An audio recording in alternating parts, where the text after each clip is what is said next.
All right, folks, here we go. All right. Okay, God bless you guys. Here. Okay, guys, what you're seeing right now is I am inserting. I wore a different color right now. I'm wearing light blue. The video that you're about to see is I'm wearing dark blue. That video was shot last night. It got a worldwide block. Um, I'm going to insert this, and I had to cut out some other stuff because I'm getting very under the skin, probably, of the powers that be with some of the stuff that I'm bringing forward. Now, guys, pray for this channel because what's going to be delivered in the next 8 to 10 hours of video, which is coming immediately, is some of the most profound scripture ever revealed, some with absolute proof. If I tell you I'm going to bring you something that is absolute world changing, you know that if you've been to this channel, you can count on it being what I said. I will not come with just my words. I will come with the scriptures and with physical, supernatural proof. Okay, I've done a video. I did a video called The Antichrist Unveiled. It's called The Sun Rising Over the West. The Antichrist Unveiled. Barack Obama's logo was the sun rising over the stripes of the American flag. In the Quran, it says, the coming of the Mahdi, the one that will lead the Islamic Jihad, shall be preceded by the sun rising from the place of its setting. Well, the sun sets in the west, so if Obama's logo is the sun rising over the stripes of the American flag, let me show you what I mean by that. Let me show you let me give you exactly what I'm talking about. Watch this.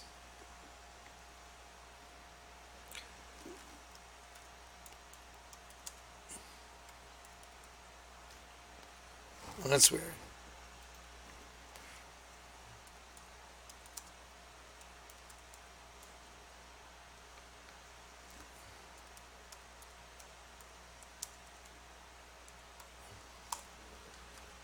Okay, so that is the sun rising over the stripes of the American flag.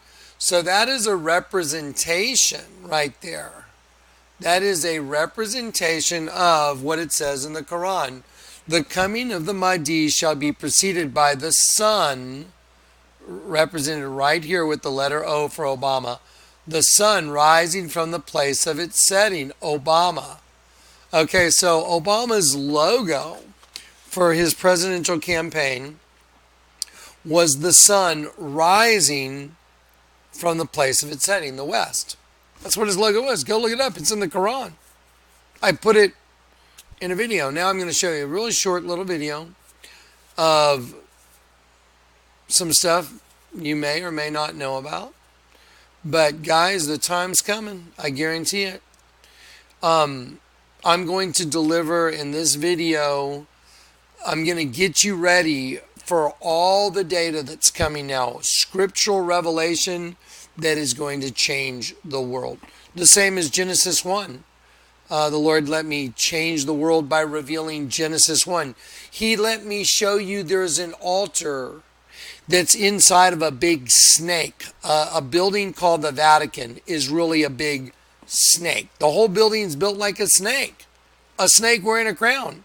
And there's an altar that's built inside that snake of a bunch of Elohim angels, Elohim gods, angels, magistrates, melting into semen, which is Genesis 1, verse 2. And the spirit of Elohim, gods, angels, magistrates, moved over the semen. They built an altar of exactly that. So I'm able to show you an altar that was built that represents Genesis 1, verse 2. It also represents Genesis 1, verse 27 and 28, 26 and 27. And Elohim said, let us create man in our vain show, representative figure, especially an idol. The Lord God hates idols. Exodus 20, you shall not make for yourself any graven image or any likeness of anything Ever look up the word likeness? It means species. So making the human host body was a big no-no. They made it to inhabit. So in Genesis 1:26, let us create make man in our image. So they did create. So he did create them, male and female. Created he him. Created he them, male and female. That's why the whole altar is a penis and a vagina, male and female. So they built a big dead sheep that's a manifestation of Genesis 1, verse 26 and 27. Then the part with the angels melting into semen is a manifestation of Genesis 1, verse 2. Okay, now, you're going to see so much of that stuff in the next 8 hours of video that I'm going to produce for you guys that your head's going to spin. This was blocked worldwide. Let me show you some stuff. I will prove to you that was blocked worldwide. Let me show you. I will go to this and I will show you that the video I just did was blocked worldwide.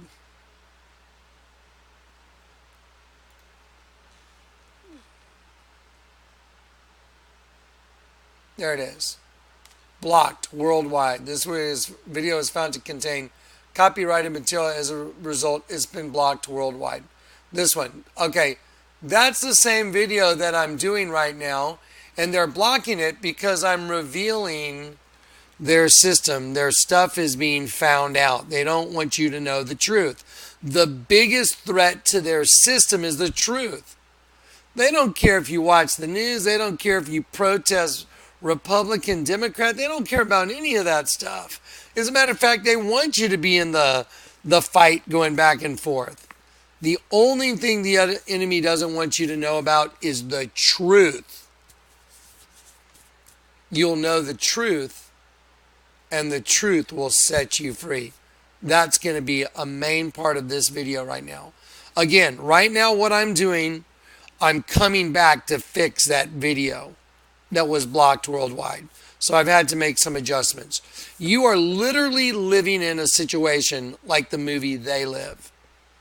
And there's some video clips of They Live in this, but I'm allowed to use those because the stuff that they're coming after me for is not that. It's this other stuff that I've been showing.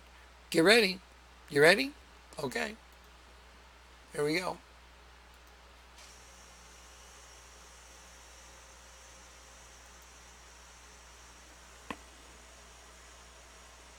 Okay, here we go. Take a good look at this guy right here. Take a good look at this guy right here. Y'all know who this guy is, right? Let's take a good look.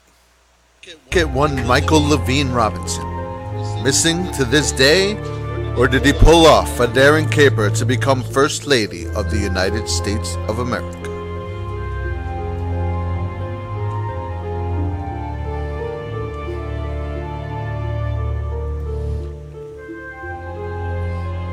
It all started. Let's go back. Okay, do y'all know who this is right here? Y'all know who that is right there? That's Michelle Obama before she was Michelle Obama. Do you know who that other person you saw at the beginning was? The same person. Can you imagine that someone that was actually a transgender was married to our president, Barack Obama, and the intelligence communities didn't know? Give me a break. The CIA didn't know? Give me a break. We all know his birth certificate was a complete fraud. Mike Zullo and Joe Arpaio proved it. They sent it to 2 forensic labs, and they even found the source document, and the whole damn thing was copy-pasted. We know that. It's a fact. So stop and think about that. Why would the United States of America allow a president that didn't have a birth certificate, was married to a transgender? Why didn't Obama just come out and say, hey, I'm in love with this transgender person? I mean, if you're not ashamed of it, what the hell? I mean, you know, Just be honest. Just tell the truth. Let's see if they told the truth. And if they didn't tell the truth, what does the Bible say about someone that is a liar? You're a child of the devil. If you lie and you haven't repented from lying, you're a child of the devil. If you still lie, one thing you're not supposed to do when you get converted is lie. Lying is an indication of who's running you.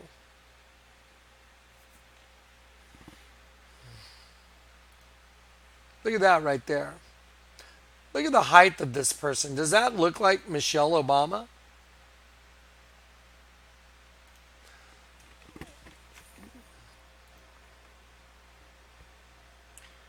Now, I don't know if y'all caught that. You might want to go back and look real slow and just check out the miniskirt. So, there's a lot of this that's... I'm going to pause this and we're going to listen to Joan Rivers. I want to make just a caveat statement right now. So, I don't know the source for every picture you're looking at. However, I have seen these photos before. And I don't have any real reason to doubt these photos because these photos are part of the public domain. And I've seen actually live segments of some of this stuff when it happened, when it was fresh, on the news. So it was obvious no one got to it and doctored it.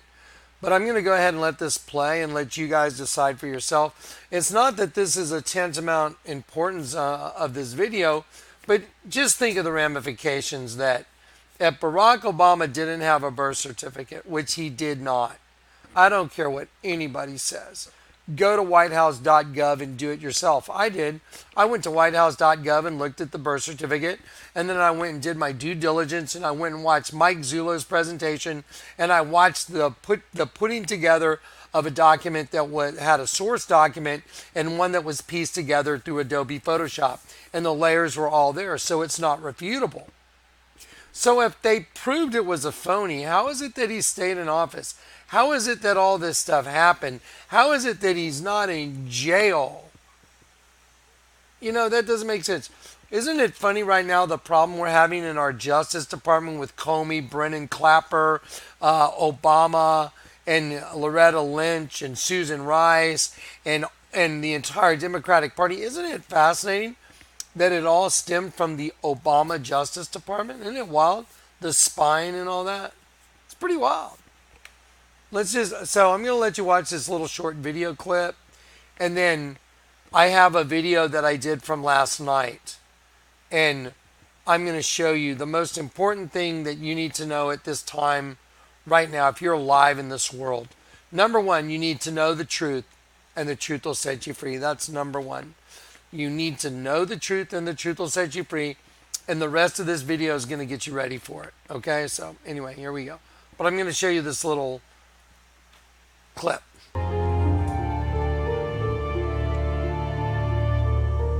Now, who's that right there? Who is that? Well, it's obviously Michael. Has this person been made a female yet?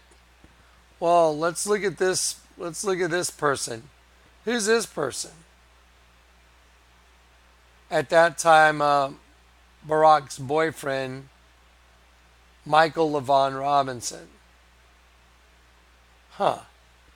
Okay, let's just watch. Robinson, missing to this day, or did he pull off a daring caper to become First Lady of the United States of America? Now, all these pictures are real pictures. These are public domain. They've been out in your face for a long time. That's quite a package Michelle's got.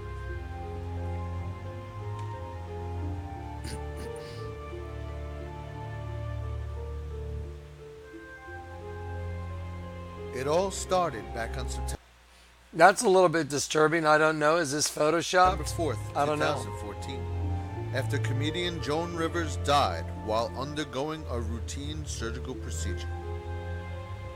Many began pointing to an interview she had done only 2 weeks earlier after officiating a gay wedding. And do you think that the country will see the United States will see the first gay president or the first woman president? We already have it with Obama, so let's just calm down. Got it. You know, Michelle is a trans. I'm sorry, she's a what? A transgender. We all know. Oh my gosh. Was Barack Obama ashamed to be the first gay president? Many believe he forced Michael to hide his true transgender self. Unsolved Inquisitories uncovered not one but two clips of the president slipping up. You know what my kids asked me? They said, you've got to ask the president, does anything scare him? You know, well, when Michelle's mad. Men and women of the finest military in the world. Most of all, Admiral Mullen, Deborah. Michael and I also want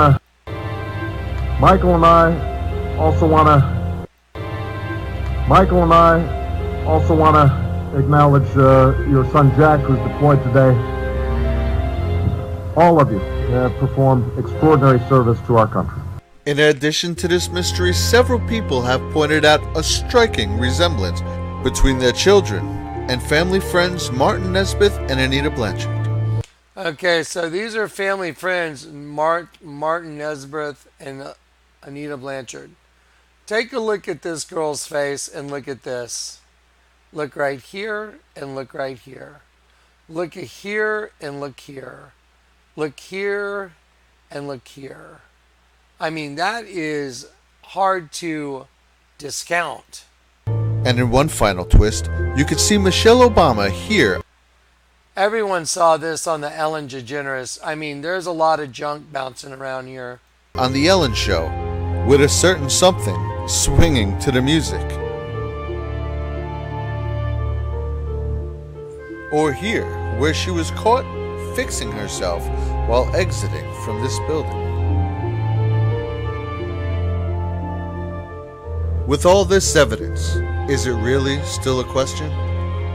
You'll have to ask yourself, how well do we know the Obamas? Okay, so now that being said, you know, that's not what this video last night was about, but with what you're going to see in the next 8 hours of video that I'm going to give to you guys and the scripture that's coming, it's going to change the world. It's going to change the face of Christianity. Jesus Christ is absolutely the Son of God. He is the Lord God come in the flesh. That's who Jesus is. That's his identity. He is Emmanuel. With us is El, the Almighty God. And that's why a bunch of angels are in trouble, because El, the Almighty God, came into this system where they took on host bodies. That was the no-no. Now, in the next 8 hours of video that I'm going to be producing, you're going to get so much data. There's going to be tons of stuff you haven't seen. There's going to be scriptures you probably never even heard of. And there's going to be breakdowns of scriptures that proves the human host body system is used to birth another race of beings. And the host body system itself is a medium for birthing a race of insects. It's hard to believe, right? I'll prove it, I guarantee it. Just watch all the videos coming after this point. Okay, so I'm going to let the video play from last night. And there's a couple clips further down.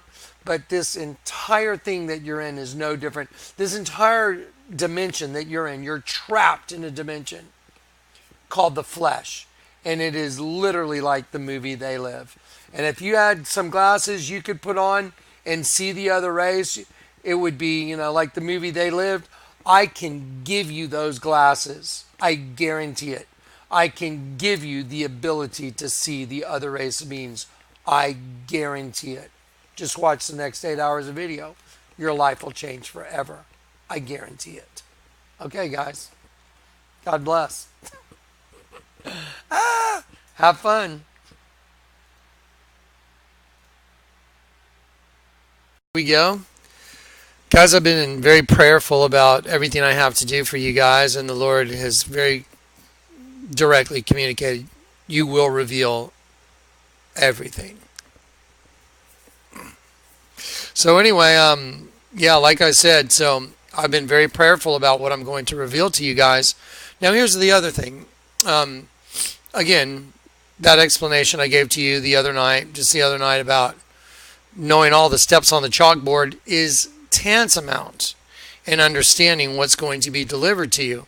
Because having been the conduit for this information, I had to wade through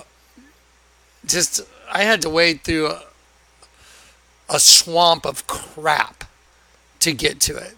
So you guys, in order to understand what's going to be delivered to you, one thing the Lord put to me is you have to take them through those steps on the chalkboard. Okay, well, I can't take you through 17 years of just diligently seeking out what I've sought out, but what I can take you through is the manifestation of the revelation that was given to me and let you go through it and deliver it to you. Now, what that means for you is, if you're one of these people that wants everything in 20 minutes, leave, don't even come here anymore. Goodbye. See you later. Anyone that desires to know the truth is not like, give it to me in 20 minutes or I don't want to be here. Well, then don't come. See you later. Bye. Don't let the door hit you in the ass when you leave. Just being honest, okay? This kind of information, this kind of revelation requires just what Jesus said. When you seek me with your whole heart, you will find me. Okay, guys, there has been so much data and so many supernatural revelations that have come through this ministry that there's been times where I'm like, oh, this has got to be it. I'm done. Wrong. It's like, there's been so many times where I was like, yay, it's over. And you know what? No, it wasn't over. So anyway, so the way the Lord put it to me is lead them, meaning y'all, lead them through the revelation of the data, just like everything that was written on the chalkboard, you know, like I gave the explanation in the last video where I looked like I hadn't slept in a week, because that's how brutal this has been. I've literally wrestled with this information and how to deliver it, what to do. I literally have too much data. That's usually not a problem when you're trying to solve an issue. The more data you have, the better. At this point, I can't take in any more. It's overload. So anyway, what y'all are going to get, for those of y'all that want to know the depth and the understanding of the word, then you're going to go through about 4 to 5 folders with me. During the presentation of all these folders, you're going to see some information that you've seen before. Let me help you out. The Bible itself says, in order to open the door, repetition, intensity, and reversal. That's what the word open means. So some people are like, oh, I see the same stuff. It's like, you're welcome. Exactly. And why do you think the Lord has me see a lot of the same stuff, but in different venues? Example. You'll see the largest altar in the world is a dead sheep, and it's also angels, and there's male and female reproductive systems and semen. Well, guess what? You're going to see tattoos on guys' backs that are dead sheep, male and female reproductive system, and semen. You're going to see tattoos of Eros and Psyche, which is an angel kissing a female, and it turns into an angel being drugged down a hallway by a bug. Oh, that happens to be the largest altar in the world as well. Angels, male and female, bug. So you're going to see all these interconnecting, disparate sources that are identical. That's how you know you really got to the bottom of it, because everything interconnects. It's really brilliant. It's mind-destroying information. So anyway, without any further ado, let's just get down to it. I told you the most important thing, the number one most important thing about what's going to be delivered to you is this: knowing the truth. You see that thing on the wall behind me? That whole thing the Lord told me to put there? The Acts of Peter, verses 37, 38, and 39. and I am literally living it out in just a different venue. Same thing with Paul, Acts 26. I'm living it out, just a different venue, to call them from darkness to light, from the power of Satan to God. And that's what I'm here to do. The number one thing for anyone coming to this ministry is, let's get your mortal liability dealt with. Let's get your sin issue erased. Let's get you reconciled back to the Father. That's number one.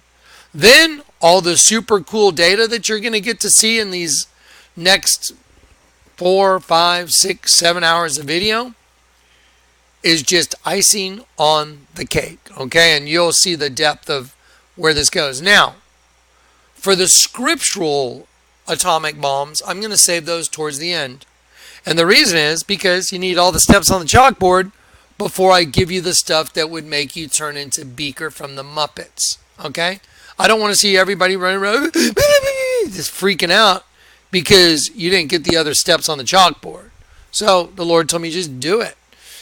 Truth is, it was so much of an overload, I almost kind of didn't want to go through all these folders for you guys because it's a lot. So anyway, here I am. I'm going to do it because this is what I was tasked with doing. And the truth is, I really want to share it with everybody, but I don't want to share it and not do a good job. And I don't want to share it without the necessary information that comes before the scriptural atomic bombs. Now, you know what? Let's just talk for a sec. Let me sit back for a sec. So let me ask you this. Do you believe that Genesis 1 and the revelation of Genesis 1 is a scriptural atomic bomb? You know, that Elohim said, let us create man in our phantom image, illusion, representative figure, especially an idol. I mean, that's a scriptural atomic bomb when you know that if you think we're made in the image of the Lord God, you're wrong. We are formed into the image of Jesus. That's why the Bible says, Elohim said, let us make man in our image. So he created them male and female. And then in Genesis 2 it says, and the Lord God formed Adam from the dust, formed as a potter. That's what the Lord does for us. Okay, he forms us from the darkness that we're in he forms us from darkness to light. And then at the end of this massive presentation of all this crazy mind-destroying data, I'm going to pull out the scriptural 50 millimeter and we're just going to shoot down the enemy's entire kingdom. And it's going to be a whole lot of fun. And hopefully you guys will be like, okay, it's time for like a vacation. The end of the world's coming, guys. I guarantee it. There's no doubt about it. Anyway, you know how one way I can tell you? I can just look at something as simple as that and go, you know what? That's a sheep. It's just, were you able to see it? And the only way I was able to see it is because I know to turn everything upside down. That's exactly what's written on the wall back there. Unless you make the things of the right hand as those of the left, and those of the left as those of the right, and those above as those below, and those before as those behind, you will have no knowledge of the kingdom. That's what Peter said as he was hanging upside down on a cross. So if Peter knew it, Peter said it, and the same guy that was falling out of the sky upside down with Vlad eyewear is telling you the exact same thing, and Paul is telling you the exact same thing, and Isaiah is telling you the exact same thing, then you should probably listen. By the way, Jesus himself gave you the key in Matthew 16, but most people don't recognize it. It's really easy once you know the truth. It's real simple. And that's going to be made manifest in all this information. Okay, that's my intro. Okay, that's it. Blah. Okay. Now I'm going to shut up and we're just going to get down to data revelation and data dissemination. And I'm going to show you guys all kinds of cool stuff. So let's just enjoy ourselves. Anyone that is like, oh, wow, Kleck, your videos are too long. Guess what? Are you so lazy that you can't take a 3-hour video and watch it in 20-minute segments. Are you serious? With the kind of time I put in and the kind of effort I put into this stuff, people are like, oh, can't you make it 20 minutes? Like, can't you like leave and never come back to my channel? Can't you say thank you for like giving your life away to helping me out? Yeah. Anyway, so I don't really have much tolerance for those people anymore. I just block you. I'm just like, click. You can never comment again. You can still come watch, but you can't leave a comment ever again. So anyway, if you don't appreciate what's been given to you by the king through the servant, then you really don't probably deserve to get anything that it is, right? I don't think so. Okay. That only took 10 minutes and 55 seconds. Okay. Here we go. Okay, so Ezekiel 13 is going to be pretty big stuff, but let's go to the number one thing. And you shall know the truth, and the truth shall make you free. Let's go there in eSword, John chapter 8. I don't know on this computer if I've highlighted it. See, when I did the video the other day. So here's the thing. Just a quick note. I have 2 other computers that I go and I highlight eSword on each computer. So that means by the time I've gotten to this computer, I've been through this data so many times it would make your head spin. So when I present it to you, you should know for sure that it's been vetted. It's gone through just a rigorous process of understanding. And when I get to this computer, if it's not highlighted, you're just going to have to sit here and bear with me while I highlight it, okay? And that'll help you as well, because I had to do it on not just 1, 2, 3 computers. So if I'm going to highlight stuff, you should take an interest in it, because if you really want to know the truth, you should be ecstatic that someone's sitting here highlighting it for you. Okay? So I'm just, giving everybody a little way to look at things. And you shall know the truth. The word know, I told you, is like the word conocer in Spanish. It's ginosko in Greek, ginosko. You shall know. Now, this is a different word. There's other words for know. This is to know absolutely. Look at this. Absolutely. There's no doubt about whether or not you know the truth. To know absolutely. Okay? To be resolved. To perceive. Okay, I'm just going to drop a few highlights on those. You shall know absolutely the truth. Aletheia. Y'all should learn the words in Greek. You should say them out loud. Learn them.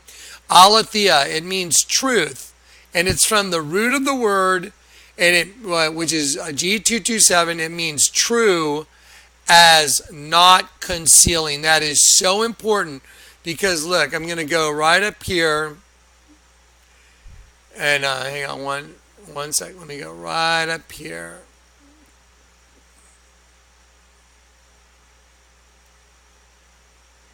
So check out verse 8:14. This is really very important that you understand this. It says, so Jesus is talking to the Jews, and they're not having him. They don't want him. And he's saying, he's telling them, look, that they're trying to condemn him, and he's trying to tell him who he is. Then spake Jesus again unto them, saying, I am the light of the world. And he that followeth me shall not walk in darkness. I'm going to highlight the word light because it's important. We'll see it again. Light. Let's click on it. Okay, to shine or make manifest. Okay, that's so important, because just like all the images I show you, the only way that they're able to be seen is because the light of Jesus shined on that altar and made it manifest. You know the big dead sheep? How do you think I saw it? What do you think? I just went, oh, check it out. No. The light shined on the altar, and my eyes were able to perceive it's a dead sheep. And then the Vatican itself, I was looking at from Google Earth, and I heard the Lord say, come in at a 45-degree angle. I want to show you something. And I was like, am I hearing something? That's really weird. I know the night I got saved, Michael said, learn to trust that little voice you hear. That's God speaking to you. But sometimes I question it. I'm just going to be honest. I'm like, was that you or was that my own thought? And so I did what the Lord said. I came in at a 45-degree angle, and lo and behold, the big keyhole with the upside down cross turned into a serpent wearing a crown because the light shined on it. Jesus says, I am the light of the world. The word light means to shine or make manifest. You know what the word manifest means? Ever look it up? The definition of the word manifest means to make visible or clear to the mind or to the eye. To make clear to the mind or to the eye. To make visible, clear and obvious. So that's what the word manifest means. So the word light, I am the light of the world. Look, to shine, make manifest. Okay, here we go. Of the world. He that followeth me shall not walk in darkness. I'm going to highlight that too, just because I'm here and I want to. It means, I'm going to say the word, scotia. This is a different word. I've seen a lot of words for darkness. Interesting word. Scotia, from the root word, skotos. I've seen that word before. That's why it's highlighted. But scotia means dimness and obscurity. So I'm going to go ahead and highlight that. But whoever follows me shall not walk in the darkness, but shall have the light of life. Okay, and the Pharisees therefore said unto him, Thou bearest record of thyself. This is so profound when you understand this. I'm not going to get into it all right now, but you're going to see a manifestation of this in my show notes. Thou bearest record of thyself, thy record is not true. Now don't forget, we're in a duplicitous system, remember? And Jesus answered and said unto them, Though I bear record of myself, yet my record is true. Look at the word true. As not concealing, because see, Jesus, even when he was speaking to the Pharisees when they were trying to condemn him, when they took him in front of the Sanhedrin, he said, I've done nothing in secret. I've never spoken publicly. I've done nothing in secret. I haven't tried to conceal any of my testimony, like when he would go out and teach people. And when they were trying to convict him in front of the Sanhedrin, Jesus said, I've done nothing in secret. And so you get into these friends of mine I have that are Mormons, and they have their little secret occultic ceremonies. That's occultic. That's how you know it's demonic. If you have a temple and you can only go in there and do secret stuff with your group, you're in the occult. By definition, the occult means hidden and darkness. So don't do it. Don't go to places that do stuff in secret. So then he says, Though I bear record of myself, yet my record is true, for I know from whence I came and whither I go. But you cannot tell whence I come and whither I go. You judge after the flesh. I judge no man. And yet, if I judge, my judgment is true. Again, it's aletheia. True, for I am not alone. Here you go. I am not alone, but I and the Father that sent me. Now, don't forget, who is Jesus? Emmanuel. With us is El, the Almighty God. So when you know all these definitions, it changes your perception of the Bible as you read it. And you have this much more profound understanding while you're reading the Word. So Jesus is right. He bears record of himself, but yet his record is true because him and the Father are one. So the two, Father and the Son, bear record to the truth, which is not concealed. Have you noticed in this world, what is my ministry all about? Unconcealing everything that's been hidden. It's like, check out the dead sheep. Check out the bug on the girl's, tattoo. It's like, what the hell? Right? So what is this all about? Shining the light. Oh, Jesus said, I am the light. So, that's why I tell people that start calling me false prophets, you got to be nuts, because the light is what makes everything manifest. So you're playing Russian roulette spiritually. Okay, so here we go. And yet if I judge, my judgment is true, for I am not alone. Okay? And I and the Father that sent me. And it is also written in your law that the testimony of two. And don't forget, we're in a duplicitous system. Good you and evil you. And the testimony of two men is true. Think about that, because watch, you're two different things before you get converted, but then when you get converted, your eye becomes single. Instead of one up, one down, you become two up, and you have the testimony of two that are true. Do you understand? And everything's going to, the explanation of the scriptures tonight and the delivery of this information together with the imagery literally is going to blow your mind. But like I said, there's hours of information that's coming. You guys got to go through the whole chalkboard. If you want me to get to the end of it, you got to go through everything I went through. And I'll condense it for you. And I'll turn 17 years into about 6 or 7 hours. Cool. All right. So anyway, so there's a really profound thing. The testimony of two men is true. So do you understand what he's really saying there? Do y'all get it? The testimony of two men is true. Because when I got converted, the two became one. Just like Jesus said, I and the Father are one, as in not concealed. It's pretty profound. It's so profound once you start digging into this. Okay, so here we go. So then we get down here and he says, and you shall know the truth, aletheia, from the root of the word, which is Jesus himself. True as not concealing. Because Jesus doesn't conceal it. Elohim conceals it.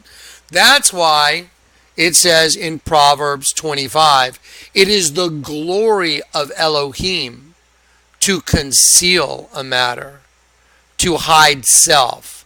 I'm going to show you right now. And it is the honor of kings to reveal it.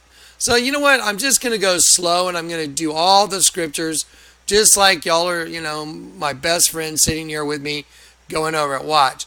So see, it is the glory of God to conceal a thing. Now don't forget, Jesus said, I've done nothing in secret. The truth, by definition, means not concealing. Jesus is the truth. So where his light shines, whatever's concealed is made manifest. Like the Vatican. Like all the altars I show you. Like all these dead sheep I show you. The light that's shining on them is making it manifest. Clear and obvious to the mind or to the eye. Okay, so here we go. Right. The glory of God. It is the glory of God. Watch. The glory.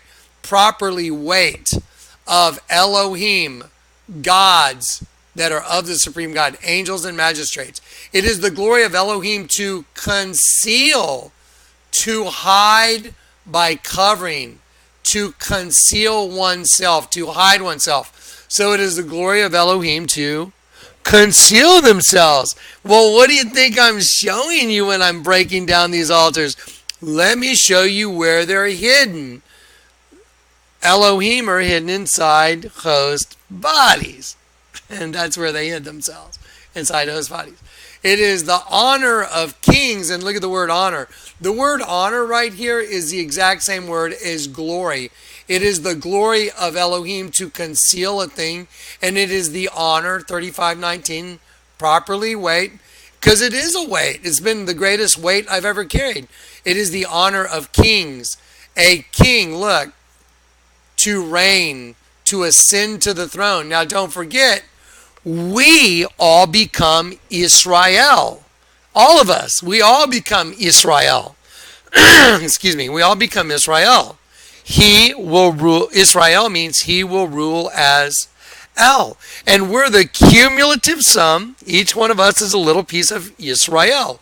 He will rule as El, and we ascend to the throne. Do you understand? We will rule as kings. That's pretty profound. Isn't that amazing? Yeah. So it means to reign, to ascend to the throne, to induct into royalty. So it is the honor of kings. See, it's plural, to search out the matter, to penetrate, to examine, to intimately find out, which is what I've done for 17 years, and a cause. Okay, so there's that. And now we'll go back to John. We'll go back to John 8. And we'll wrap up. The most important thing is you'll know the truth, and the truth will set you eleuthero. And you shall know the truth, and the truth. I'm sorry. We'll go to that in one sec. If the Son makes you free, you'll be free indeed. Look at this. You shall know the truth, aletheia, and the truth, aletheia, shall make you free. Now watch this. Look at this. It's very important. The word free right here, I'm going to highlight it, is 1659. It's eleuthero. I know y'all have all heard. Yes, the night I got saved, my girlfriend is eleuthera. Eleuthera. It means licentious or legitimate freedom. I went from eleuthera to eleuthero the night I got saved because I knew the truth. And the truth set me eleuthero. So the night I got saved, eleuthero, licentious freedom, was trying to stop me from going out that door to where I'd make my confession, make my appeal to God. And then I got set eleuthero. And that's just mind-boggling. Yeah, y'all remember the movie National Treasure? Nicolas Cage, could it really be that simple? The Secret Lies with Charlotte. The name Charlotte is diminutive of Charles, and it means a free man. So he puts the pipe in, and he turns Charlotte upside down. Feminine gets turned upside down, Charlotte, and the door opens, and he becomes a free man. Just like I became eleuthero the night I got saved. Yeah. That's so crazy. Okay, so here you go. You shall know the truth, and the truth shall make you look. Eleuthero. Now watch this. And the word eleuthero means to exempt from moral, ceremonial, or mortal liability. Deliver. So that literally is Christ delivering you from the bondage of sin. So that means when you know the truth, when you know intimately that everything's upside down and backwards, the truth, as in not concealing, the truth will make you eleuthero, free. Free from mortal, ceremonial, or mortal liability.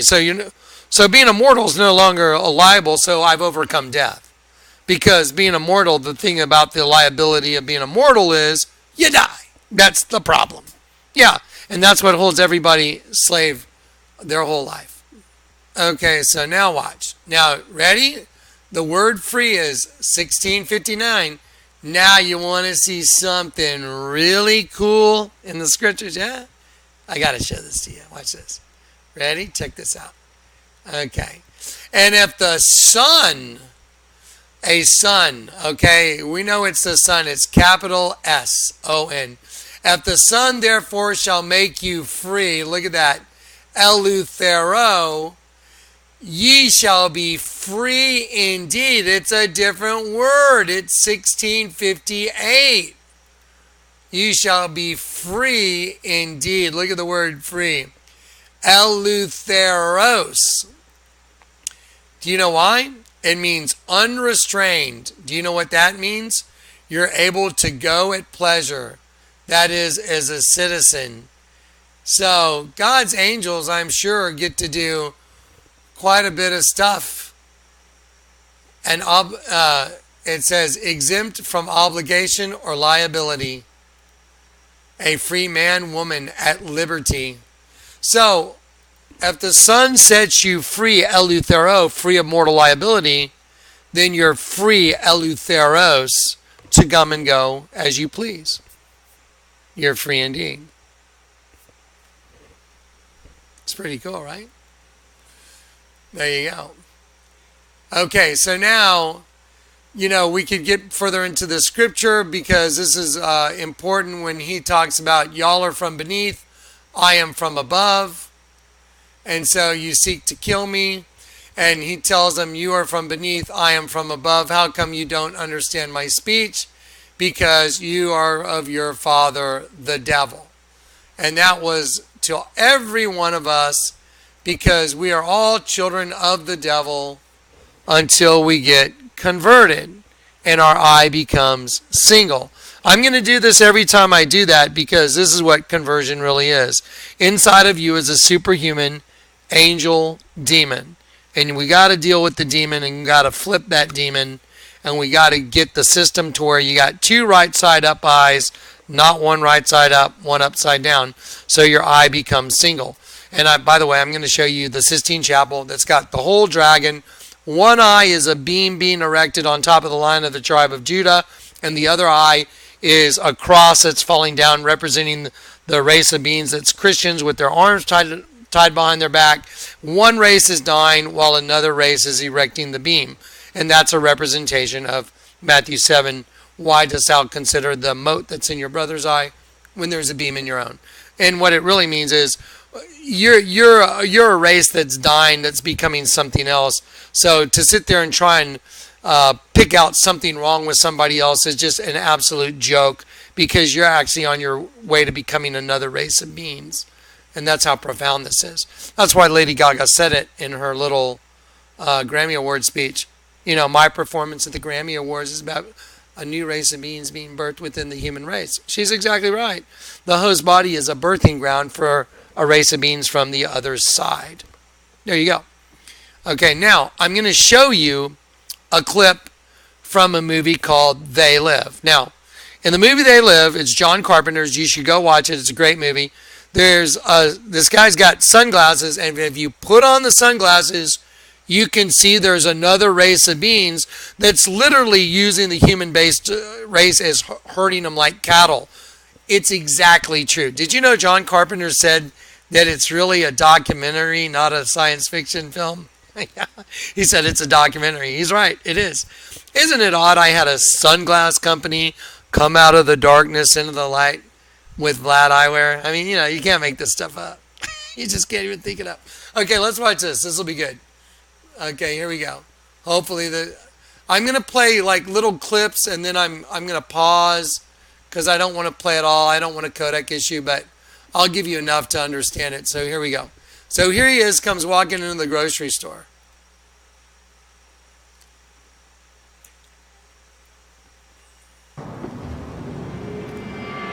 Okay, so he's got on the sunglasses that allow him to see the other race of beings. And this is truly what's going on here.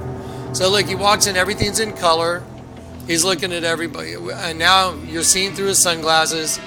And now look at all these people. Look, this is, if we could see spiritually, this would be a lot of what you would see. And by the way, I just want you to know, even though I don't see it like that, I do perceive it in the same kind of way when I'm in public.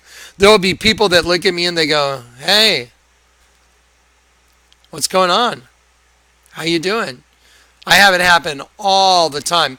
So for my perception, it's no different than looking at one of these. It's no different, because the Bible says, against whom do you sport yourself? Which means, who are you making fun of and sticking out your tongue? Are you not the seed of falsehood? The reason they stick out their tongue, pardon me, the reason they stick out their tongue is because the dead sheep, that's the altar and all these dead sheep, they have their tongue sticking out. So when you're in public and someone goes and looks at you and goes, they're mocking you as being a dead sheep, and them being one of the race that can see you. You understand? That's how I knocked off Alex in Starbucks. I was like, that dude's going to draw a picture of me. When he does, he's going to put a dead sheep on my face. By the way, guys, just think about this. That's like one of the craziest things you could go. You know, you walk into Starbucks. Hey, Chris, I'll bet you $1 million Alex over there draws a picture of me. And when he does, he puts an image of a dead sheep on my face. I mean, what the hell, dude? It's like, yeah, you know, I mean, what the hell? I mean, right? Chris called her. He's like, dude, what the hell have you been smoking? And I was like, dude, I have been smoking nothing. I will bet you $1 million Alex draws a picture of me, and when he does, he puts an image of a dead sheep on the picture he draws on me. How would I know that? How would anybody know that? Hey, Johnny, how you doing? Because when he sticks out his tongue, that's a dead sheep. When he closes his eye, that's the other side, the Citra Aqua looking right at me. That's the all-seeing eye. That's a scorpion king from the pit going, hey, how you doing? That's their boss. And I knew it. I'm like, hey, what's up? And that's why I said, hey, can I ask you a question? Why'd you draw a dead sheep on me? He's like, do you know who you're speaking with? And that's why I was like, yeah, do you know who you're speaking with? I'm not afraid of them. I work for the King of Kings. The guy from the pit, he's not the king of kings. My boss is. So the one I work for is greater than all, so I'm not afraid of him. Here we go. So here we go. So now he's looking at him. This is reality, folks. Just because you can't see this doesn't mean it ain't there. Look on the wall. Stay asleep. Stay asleep. Read all the little notes everywhere. So look, he's looking at him, and yeah, there you go. Just someone at the grocery store is like, what the hell? Did Bob make you go to John and Mary Ellen? Yep, there you go. Shocked. She served blue corn tortillas. It's so dated. And so now you see from the other camera angle, everything's color. Now he's looking, it's like... So depressed. And so now here's a guy talking to one of them, and this is very much the way it truly is. I don't know what to do. Hey, go for it, man. It's easy for you to say you got the promotion. Look, it'll come, all right? Just don't worry about it. The feeling is definitely there. It's a new morning in America. Fresh, vital. The old cynicism is gone. We have faith in our leaders. We're optimistic as to what becomes of it all. It really boils down to our ability to accept. We don't need pessimism. There are no limits. Yeah, you know what? I gotta stop it for a sec. You see him laughing right there? That is exactly what I did after I was awake and I walked into Walmart and I started looking around and I was able to discern all this hidden crap all over all the products. I just started laughing. I was like, oh, no way. And you know what? People started zeroing in on me. I'm like, what the hell? Yeah, and the eyes were upon me. I was like, what in the world is going on? And I just started cracking up because I could see it all. And that's one of the natural responses. Here you go, look.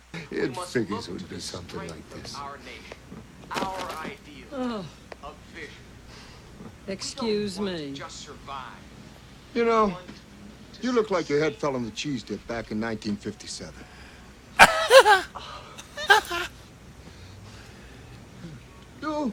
You're okay. This one, real fucking ugly. You see, I take these glasses off. She looks like a regular person, doesn't she, huh? Put them back on, formaldehyde face. That's what we got. Enough out of you. You get out or I call the cops. Call the cops? You know what you need? You need a Brazilian plastic surgeon. I've got one that can see.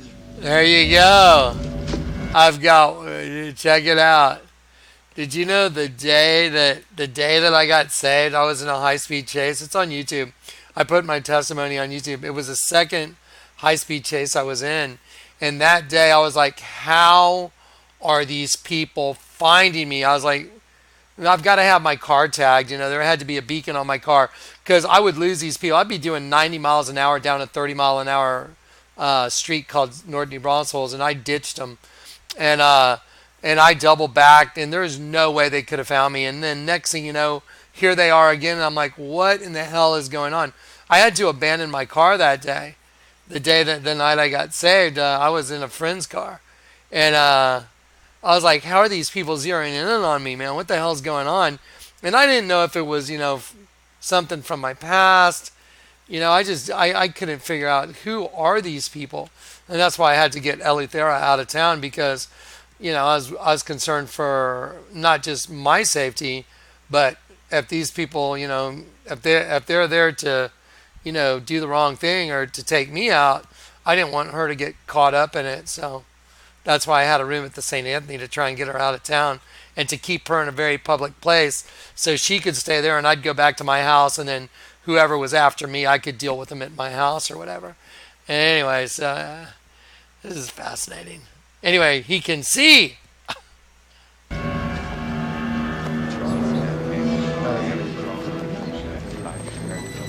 Look, they're all on their Apple iPhone watches. Holy crap. All right. He's a tall Caucasian male, doesn't appear armed, wearing sunglasses. So anyway, that's a scene from They Live, and you should really watch it. It's a great scene. It's a great movie. So anyway, so waking up and being able to see is the whole story. You'll know the truth, as in not concealing, and the truth will set you free. When we go through these folders that I have, you're going to freak out because of the level of sight that the Lord's going to allow me to share with you. I'm going to share with you my vision, my ability to see. That's all I'm really sharing with you. The ability of the light that shines through me to see. That's what you're going to see. That's what everything I do is. Now watch this. Okay, so let's see. John now. John chapter 9 is real. So this comes right after chapter 8, which we just looked at. You'll know the truth, and the truth will set you free. But this is about a man that's healed from birth, blindness from birth. Now, this is really important. See, he was blind from birth because every single one of us were born into this system totally blind. Our worst enemies are members of our own family. We're raised by wolves, and we don't even know it. Sound like a song you've heard lately? Yeah. See how many of you know what I'm talking about. Anyway, so we are literally raised by wolves. You know, like Murder is Thy Art. I showed you a band called Murder is Thy Art. Shows a wolf nursing a lamb. It's true. It's absolutely true. So, Jesus is going to heal a blind guy from birth in John chapter 9 to show all of us that we're all blind from birth. Okay, but watch what proves you're still in your sin. If you haven't been converted, you know how you can tell someone's still dead in their trespasses and sin? Their inability to see spiritually is a clear indication of it. Watch.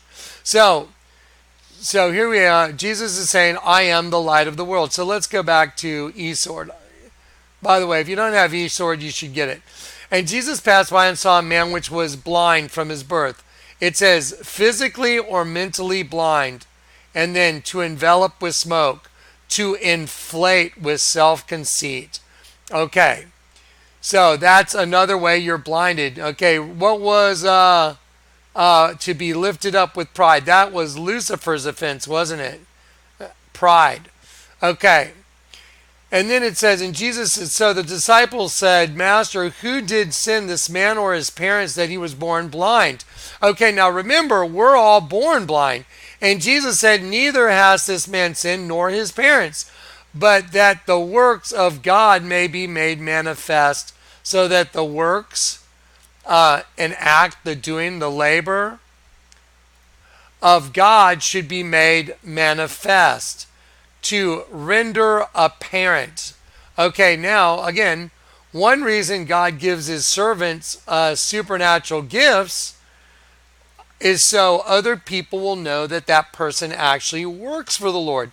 That's why when the Lord has me lay hands on somebody that's blind and their eyesight recovers in 15 minutes, I document it. I put it on YouTube. That's why when someone comes down from North Carolina with her husband, and her husband has an incurable eye situation, and the Lord tells me to lay hands on him, and I do, and his eye's been healed ever since, I document it and put it on YouTube so that the works of God will be made manifest. And I bear witness to, not that I did it, that the Lord God did it and used me as a servant to do it, so that I bear witness that I work for the boss, because these signs will accompany those that believe on my name. So that's why I put those things on YouTube. They're there. And therefore said him to him, okay, so Jesus heals this man's eyes, okay? And then he sent his way, therefore, and washed and came seeing. It's really important that washed, it means to perform ablution. Look, it means to cleanse, because see, Jesus cleanses us. And so before this guy could see, he had to wash. And that's really important, because Jesus cleanses us and he washes us, and then we're able to see. So this is very important that he washed his eyes. And then he came seeing, Look, so then he came seeing. And the word means to perceive, to regard, to see, to take hold, to behold. From the root of the word, to gaze with eyes wide open as something remarkable. Look right there. Okay, see? With eyes wide open as something remarkable. And it signifies an earnest and continued inspection. And it also means to show self, because you're really finding yourself also at the same time. Does that make sense? Because see, when you see, you're really seeing yourself for the first time, the real you. This is all just so profound, man. So cool. So look, so then he came seeing. Okay, so he washed and then he came seeing, to perceive, to see, to understand. And then it says, therefore, so the Pharisees were going to grill him. And let's see, hang on one sec. Then the neighbors, therefore, which before had seen him and was blind, said, is not this he that sat and begged? So the people that knew he was a beggar. And some said, this is he. Others said, he is like him. But he said, I am he.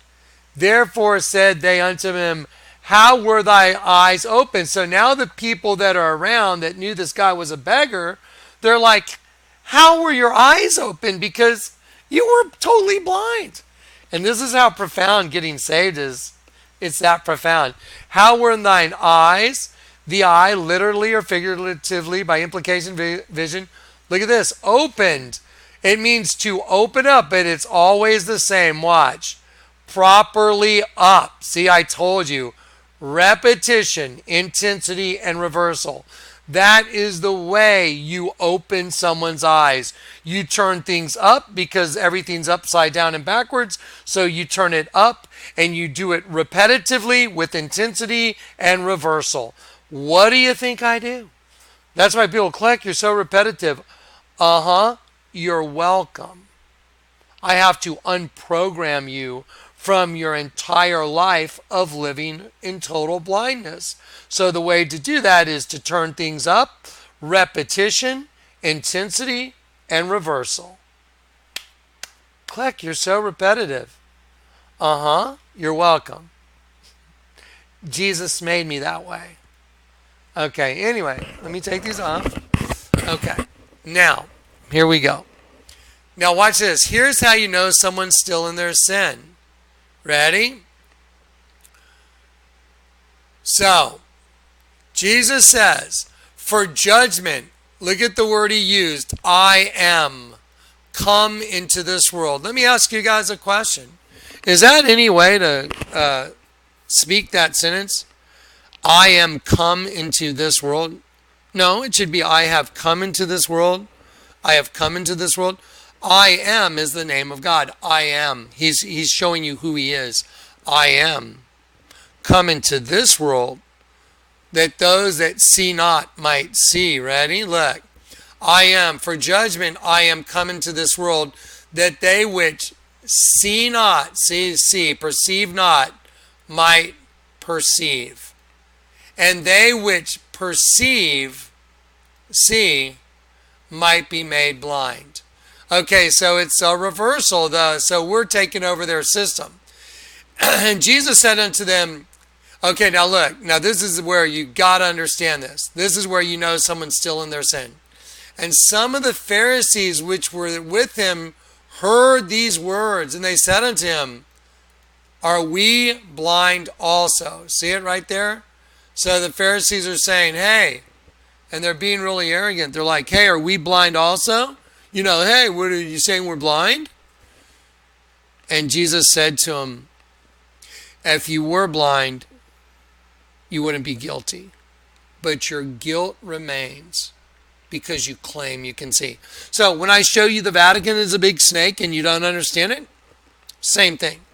Well, you claim you can see, but you're blind. So your guilt remains. When I show people the altars of dead sheep, they're like, oh, Kleck, because we don't believe you, then we're guilty? Because you don't believe the one that sent me. Not me. It's not my information. It's not my light that shined to reveal it. It's the King of Kings that shined through me to reveal it. I'm a host body representative.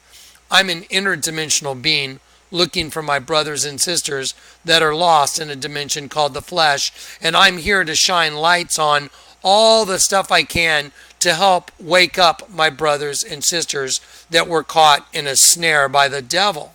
That's who I am. It's very obvious, isn't it? Now it is. Very. Okay, here it is again. For judgment I am come into this world, that those which see not might see, and those which see might be made blind. And then some of the Pharisees were with him, heard these words, and they said, Are we blind also? And Jesus said unto them, If you were blind, you should have no sin. But now you say, We see, therefore your sin remaineth. So what he's saying is, well, if you were really blind, like walking around with a stick, you would have no sin. But because you say you see, and you don't see, even they didn't even know the Messiah was standing right in front of them. Think about that. Because you say we see, your sin remains. No different than showing you the Vatican. It's a big snake wearing a crown.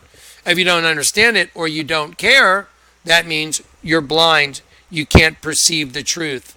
The truth is right in front of you, and as profound as it is that the Vatican's a big damn snake wearing a crown, if that doesn't blow your mind, then something's wrong. You're blind. You're dead in your sins. That's what it means. A lot of people, Kleck, we don't know. Don't try to Kleck me. It's no. I serve the king. I'm an emissary to the king. The spirit of the king works through me, and if I deliver a message for the king and you don't believe the message that was delivered, you don't believe the one that sent me. So don't convolute the words. Let's just be very straightforward about this. I work on behalf of the king. So I'm a messenger of the king. So if you don't believe the message the king sent through me, then you're in trouble. Big trouble. End of story. Okay, so now we're going to get into the twin system. And we're going to look at, remember Madonna at Eurovision? When she came up from the pit, I did that video. That's a really great, what a bust, right? She comes up from the pit. She's got an upside down cross on one side and a serpent on the other. Wow, that's what the Vatican is an upside down cross and a serpent. She's got a cocoon over her, and then she pulls it off. She's got an X on her eye and an X on her chest. Oh, female sex chromosome. It's no brainer, guys. Doesn't take a big brain to figure this out. All the symbology is right in front of your face. But they're counting on the fact that you're asleep, dead in your sins. And they can do it right in front of you, just like the John Carpenter movie, They Live. They're right in front of you all the time, everywhere. Thou dost dwell among scorpions. Remember, the movie we just saw, They Live? We dwell among scorpions. The scorpions are the eyes and the ears for those in the pit. They're sentries or scouts. That's what the word scorpion means. You know what? Let me show it to you real quick. I want to show you that. I want to just prove it all out. Sorry, guys. Hang on. Sorry, I have like a little thing in my throat. Revelation 9. Okay. Thou dost dwell among scorpions. It means to pierce from its sting. And look, through the idea of concealment, a watch, a sentry, or a scout. Okay, I mean, isn't that just like what you're seeing here? What are these? Excuse me. You look like your head fell on the cheese dip back. Like a regular person. That's what we got. You know what you need? Got one that can see. Thou dost dwell among scorpions. Thou dost dwell among scorpions. Now imagine having sex with them. Ugh. Been there, done that. I used to think it was really yay. Not so yay. She is so hot. Not so hot anymore. It's like, yeah. You talk about one hell of a trick. Oh, representative figure, an illusion, vain show, representative figure, especially an idol. Ah, it's starting to make sense now, right? Yeah. Sorry, if I keep these things on, I end up talking a lot louder because my ears are muffled. So anyway, I'm going to take them off, and plus I look really cool because I decided I was just going to revert to Johnny and wear whatever I wanted to wear, and I knew people would harass me, so I'm just going to be myself. And if you don't like my earrings, tough. Here we go. Let's go back. Had to get that out. I know people are going to say stuff about it, so I'm like, yeah, just deal with it now. Whatever. I should show you some pictures from the past. You'd be going like, oh my gosh, this is not the guy I'm listening to. Here you go, look. There you go, look. Thou dost dwell among scorpions. Okay, what's the word scorpion? You ready? Thou dost dwell among scorpions. Through the idea of concealment, a watch, a sentry, or scout. You know what? Just stop and think about that for a minute. Okay, now, this is just a film from John Carpenter. Wait till we get into the folders. That's not a film from John Carpenter. That's all real life. You know, people with tattoos and buildings and products, you know, and all this stuff that I'm going to show you. You're going to freak out when you see all this stuff, and it's all going to bear witness to what you're looking at right now. It's all the same stuff. It's unbelievable. It's so crazy. Okay, so again, the word scorpions means to pierce. It means to pierce, and it means through the idea of concealment, a watch, a sentry, or a scout. Now, imagine if we're breeding with them. Okay, so imagine if we're breeding with them. Now, let me give you a concept because I'm going to show you some imagery of this. Picture the pit down below, and Jesus said, I am from above, you are from below. So you have one eye that's right side up, that's Jesus, and one that's upside down, that's Scorpion, the ruler of the scorpions from the pit. That's your visual system inside your host body. That's why you got to get converted, and you got to clip that Bluetooth, that invisible Bluetooth line to the pit. You clip it, and boom, then you have two eyes that have become single. And I'm going to show you a great representation of that. You know what? I'll do it right now. And watch this. So Madonna, she's going to say to this girl, do you not think you're so naive? You don't think we see the crimes you've committed? So she's telling her, we see all your crimes. Of course, because we're connected to the pit. So if we're connected to the pit by an invisible, like Bluetooth, of course they see all the crimes we commit. Now, ready? Let me show you an example of that. Here we go. Here is a great example of your eyes. And this will give you a great understanding. Ready? Now, here we go. Now, here's one eye. One eye's, I am from above, you are from beneath. But we're in one host body, superhuman, angel, demon.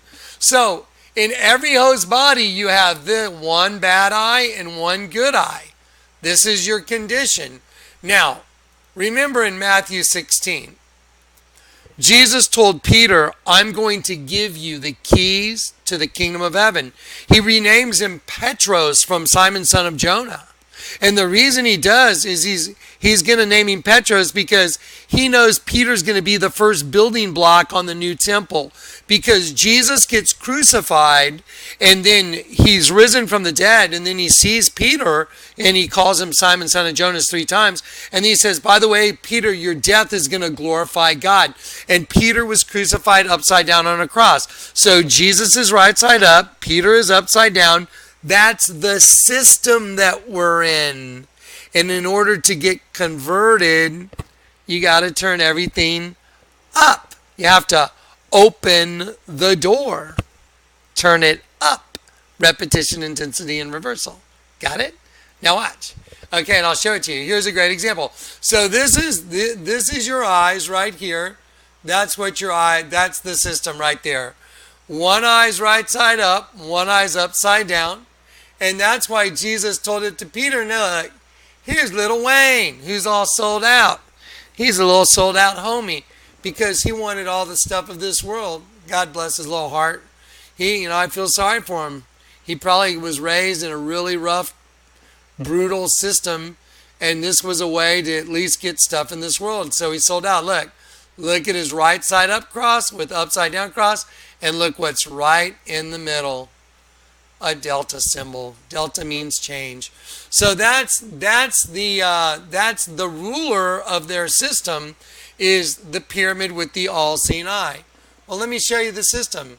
So you have one that's the all-seeing eye of the devil, and the one that's the all-seeing eye of Christ. Now I know one's right side up and upside down here. Don't get hung up on that.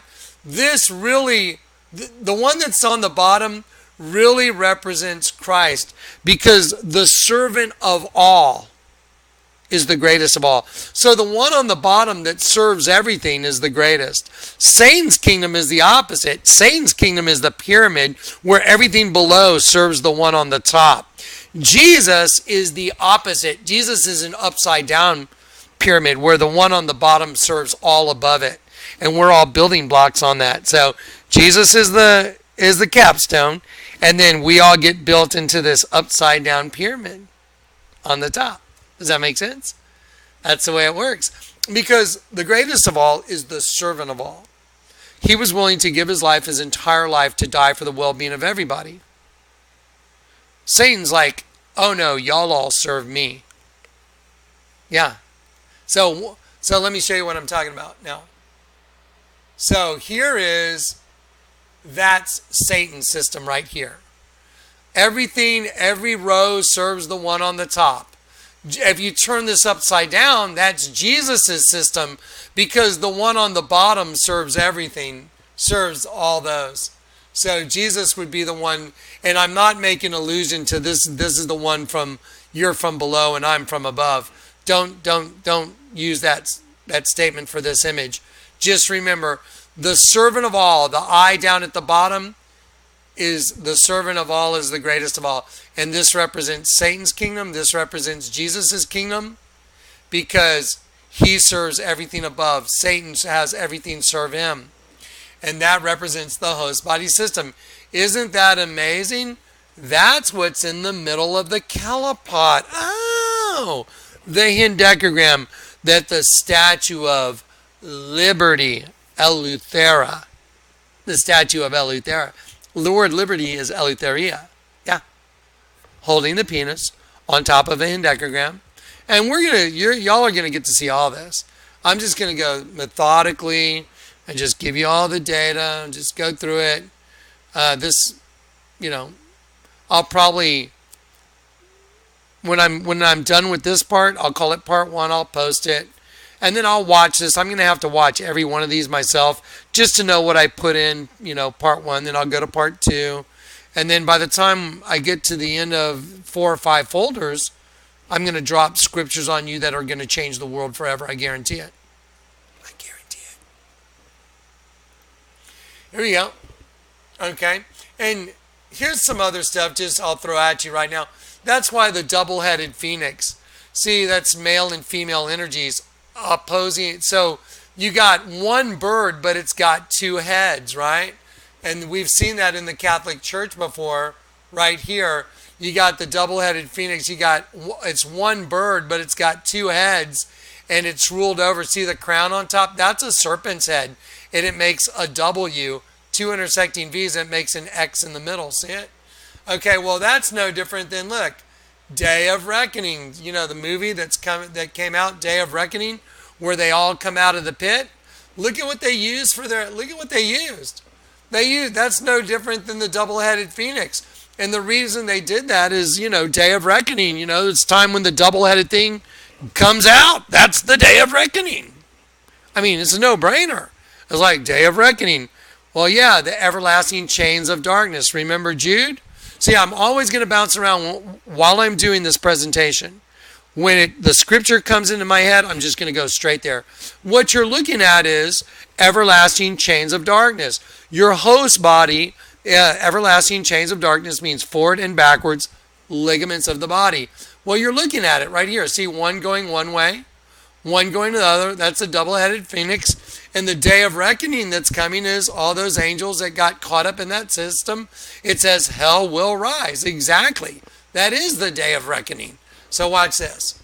So the double-headed phoenix right here is no different than the day of reckoning. The Mayan calendar is no different than the day of reckoning. The double-headed phoenix from the Catholic Church is no different from the day of reckoning.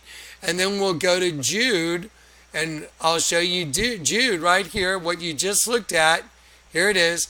And angels which kept not their first estate, it means commencement, heaven, but left to leave behind, to forsake, that left their own habitation, residence, which was heaven, he hath reserved in everlasting chains under darkness. Look, everlasting, forward and backwards chains. A band, that is a ligament of the body, shackle of a prisoner. So here's your everlasting chains of darkness right there. The double-headed phoenix, male and female in one host body system. Male and female with the serpent ruling over it. Day of reckoning. They got these two ugly creatures from the pit because that's what made the creatures from the pit. It's like perfect. It's exactly right. Okay, so the two eyes, that's what, now this is what this represents. The Bible says, if thine eye be single, the whole body's full of light. This is your system. You've got one right side up, one upside down. That represents Jesus and Peter. That's the system you're caught in. You go to Matthew 16. I'll go to Matthew 16. Everything I say, I'll prove out. Everything. Matthew 16. So everybody wants to know, Jesus says, who do men say that I am? So here it is. Jesus says, who do men say that I, the Son of Man, am? No, I want to tell you, no one can tell you who he is.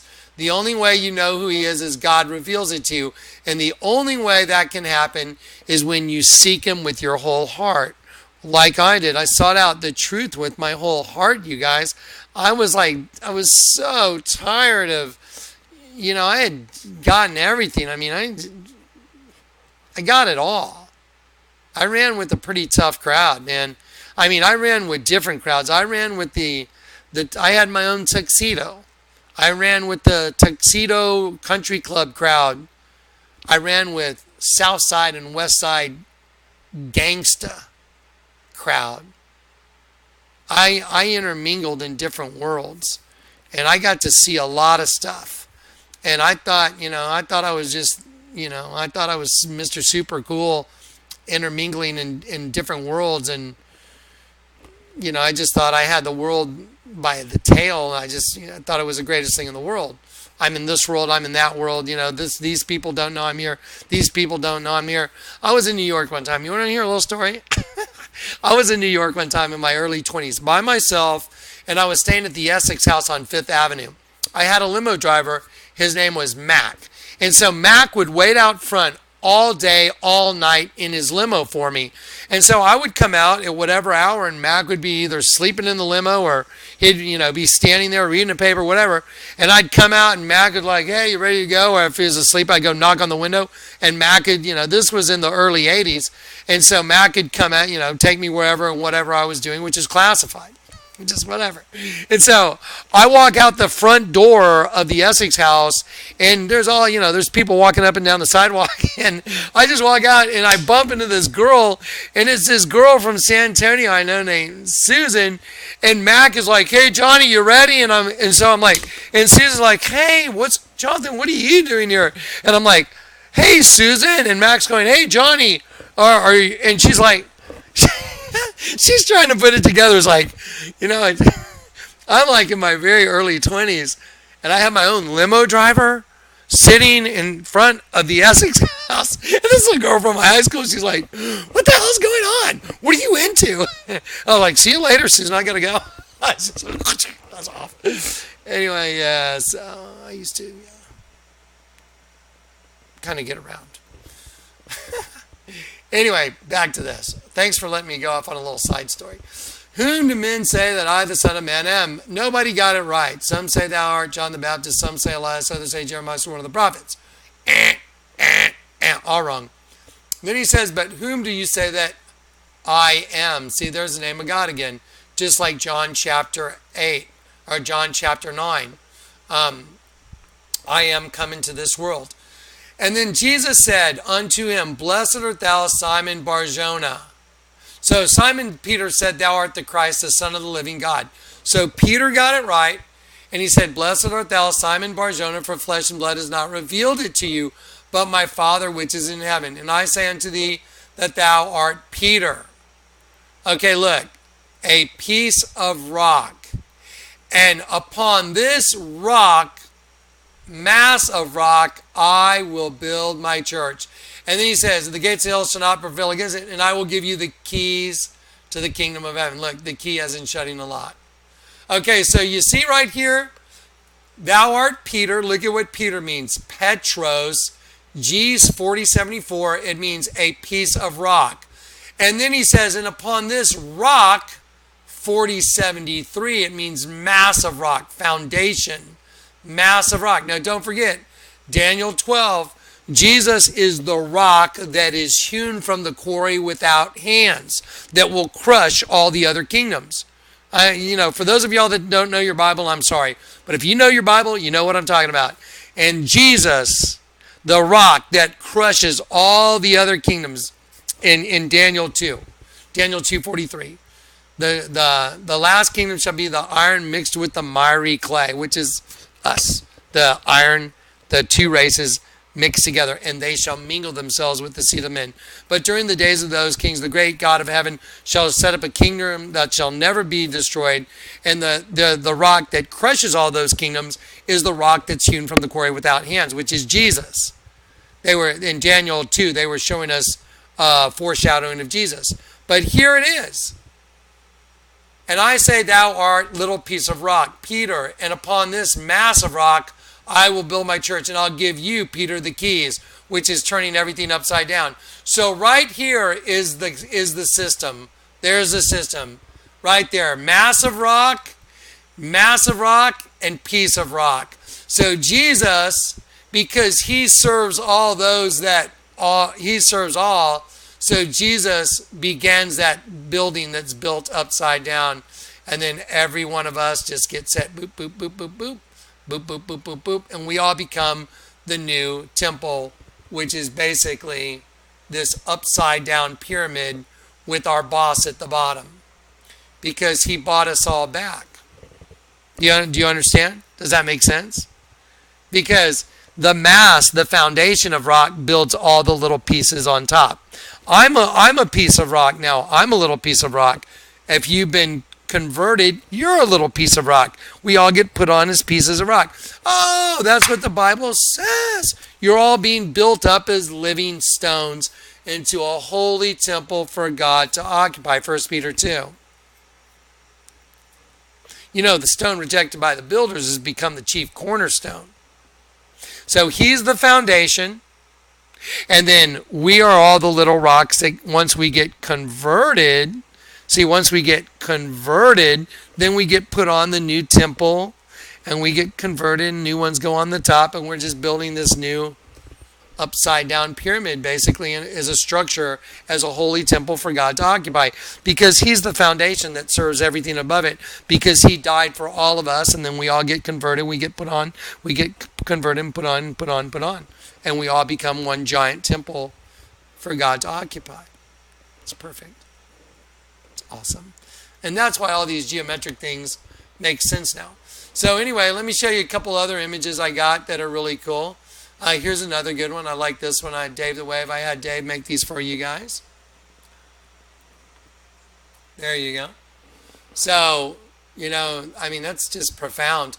So, look at this as a dimension right here, okay? These are dimensions. Kingdom of heaven. Now, let me show you. I mean, this is even more profound when you look at the same setup here, but we're going to use the Sitra Akra, the other side. You know, the word Kelipot, the hendecagram that the Statue of Liberty is sitting on, right? Okay, well, that's called a Kelipot in Jewish Kabbalistic cosmology. It represents the host body, a shell, a peel, or a husk.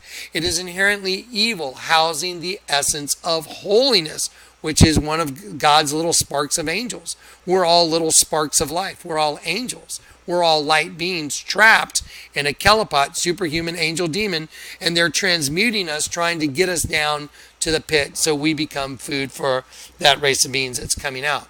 That's why the goal is don't ever let you come to the knowledge of the truth before you die, because then they got your soul. That's what this is all about. Got it? Okay. Awesome, right? Now watch.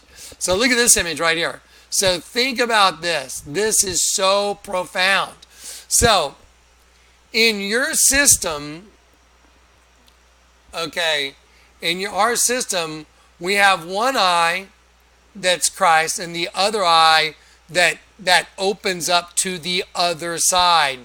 This is the other side. This is connected to heaven. This is connected to the pit. And you've got to cut this connection and turn both of them the same. Otherwise, you're being ruled by a superhuman angel demon. Let me prove that to be true. Ephesians 2. So everything I tell you, I can prove now. The Lord gave me the knowledge that no one can argue with the truth. And you he hath quickened who are dead in your trespasses and sins, wherein in time past you walked according to the course of this world. Okay, so let me just summarize. In time past, okay, now he's quickened you, which he's made alive again. But in times past, before you got quickened, you walked according to the course of this world, according to the prince of the power of the air. That's Satan, the spirit. Now think of a radio station, the prince of the power of the air. Think of like a 5G antenna that goes to every cell phone. Every human's a cell phone walking around. The prince of the power of the air. The spirit at work in the children of disobedience. So the spirit that's working in the children of disobedience is Satan, because you got caught in his flesh, host, body system. But when you get converted, you cut the line to the pit, cut, and your eye becomes single because you got turned right side up, both eyes are up, and you're good to go. You got converted. Yeah, isn't that cool? Now watch this, I can prove it. Now let's do it. Okay, wherein in time past you walked according to the course of this world, orderly arrangement, decoration, according to the prince of the power of the air, the spirit at work in the children of disobedience. Look at the word spirit. It's pneuma, like pneumonia, pneuma, 4151. It means a blast or breath of air. It means soul, or look, superhuman parentheses, an angel, comma, demon.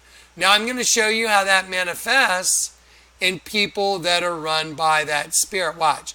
Superhuman, an angel, comma, demon. Let me show you how that's made manifest. Right here. Here's this guy with a tattoo. And this is just so profound. Here's a guy with a tattoo. Hang on, let me get the... Okay, so here's a guy that's got a tattoo of the exactly... Watch. When you walked according to the prince of the power of the air. Now don't forget, everyone that's alive is just a puppet of a cumulative hive. So this guy that's got a tattoo on his back, well, he's walking, talking individual that thinks he's his own thing, but not really. He's part of a bigger whole. He's part of the whole system, which is superhuman angel demon. So he got a tattoo on his back that's identical to this. Look, watch. Superhuman angel demon, the spirit, superhuman angel demon right there.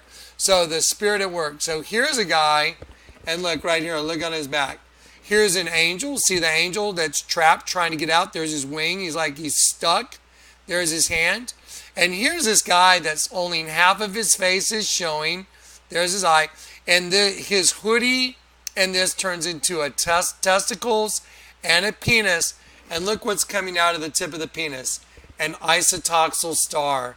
That means edge transitive. So they know that they're turning the cross into an upside down cross. It's edge transitive. And look down here. Look at the demon right here. So angel, demon, superhuman, angel, demon. Demon, how'd they accomplish that? By a penis. That's how it was accomplished. Through sex. That's why the largest altar in the world is sex. Yeah, it's no brainer. Okay, so there's your superhuman angel demon, and then watch this, and then we're gonna go over here, and I just want to show you the whole system real quick. That's a sheep. The whole thing is a sheep's head. That's the eye of the sheep. So the eye of the sheep is this like demonic guy wearing a hoodie. That's what leads the sheep around. The ear of the sheep is a penis.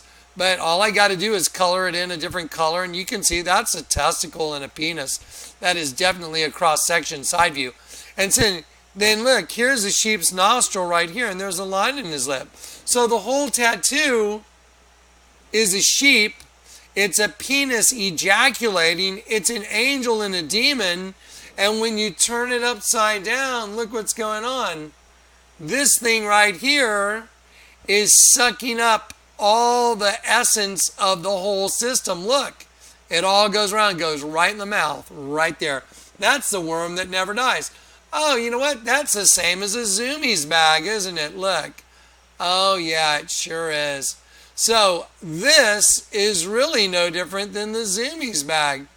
And what's really twisted is, well, semen is the medium that carries the spark of life. The semen, the fluid that carries the sperm that has the spark of life, that's what they eat. That's the basic component where it comes from. If you got to reverse engineer, where did Johnny come from? Well, rewind. Well, a sperm. That's where I came from. That's where we all came from. Pretty awesome now that we know what's up. Why do you think this guy's got a tattoo? And why do you think this isotoxal thing turns into the worm that never dies? And look what's going in its mouth. I colored it yellow there, but you can definitely see. Look at the lines. Look where the lines go. I'm an artist, guys. I'm telling you, that's going in. See, look. Look at the way they made those lines. It's going in the mouth. So the cross that's been turned upside down, the upside down cross, is taking in the essence of the angel and the demon together and eating it. Jesus told us that was the system in Matthew 16. Upon this rock, I will build my church. You're looking right at it. Mystery solved. Again. But, like I told you, after about 5 hours of going through all this stuff, we're already at 1 hour and 23 minutes right now. For me, I feel like I've been here 30 minutes maybe. We got about 7 hours, 8 hours of this stuff. Yeah. And then we can get into the... Yeah. We're going to go through... By the way, there's a ton of images y'all have not seen yet. There's a lot of stuff you're going to see in this you've never seen. And you're never going to see it presented in this way again. I'm going to present it almost like an MMPI test. When you do your baseline for an MMPI, the way you do that baseline is a lot like the way the Lord orchestrated this presentation. It's pretty wild. It reinforces your understanding, and the way the answers are laid out, there's no way to fake this. You can't fake this. There you go. So there's the upside down cross, isotoxal star, and it's consuming the essence of the angel and the system. There it is, angel and the demon, and this is what gets it. There it is. Okay, now, let's see, anything else? Let's see, we got that. Sheep, worm, sucking down the entire system. Breeding, isotoxal, let me see. Okay, we're good there. And you guys have a clear understanding now of what it means for your eye to become single, correct? Your eye is not single.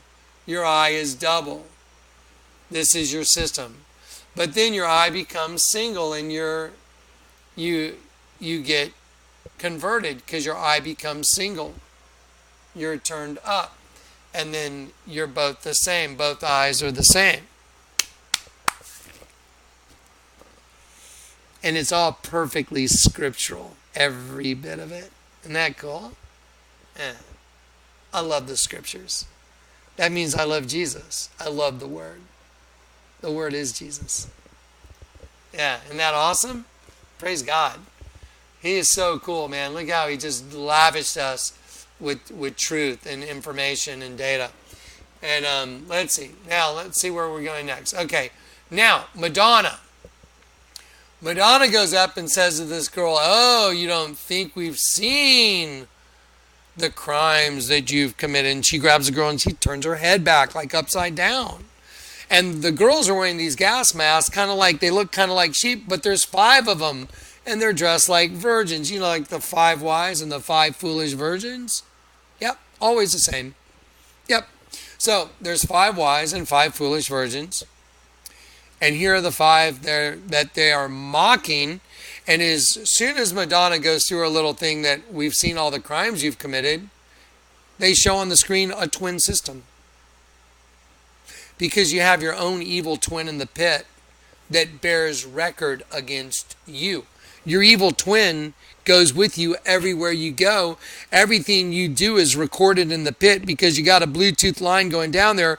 But when you cut it, boom, you're done. Unless you continually and willfully sin.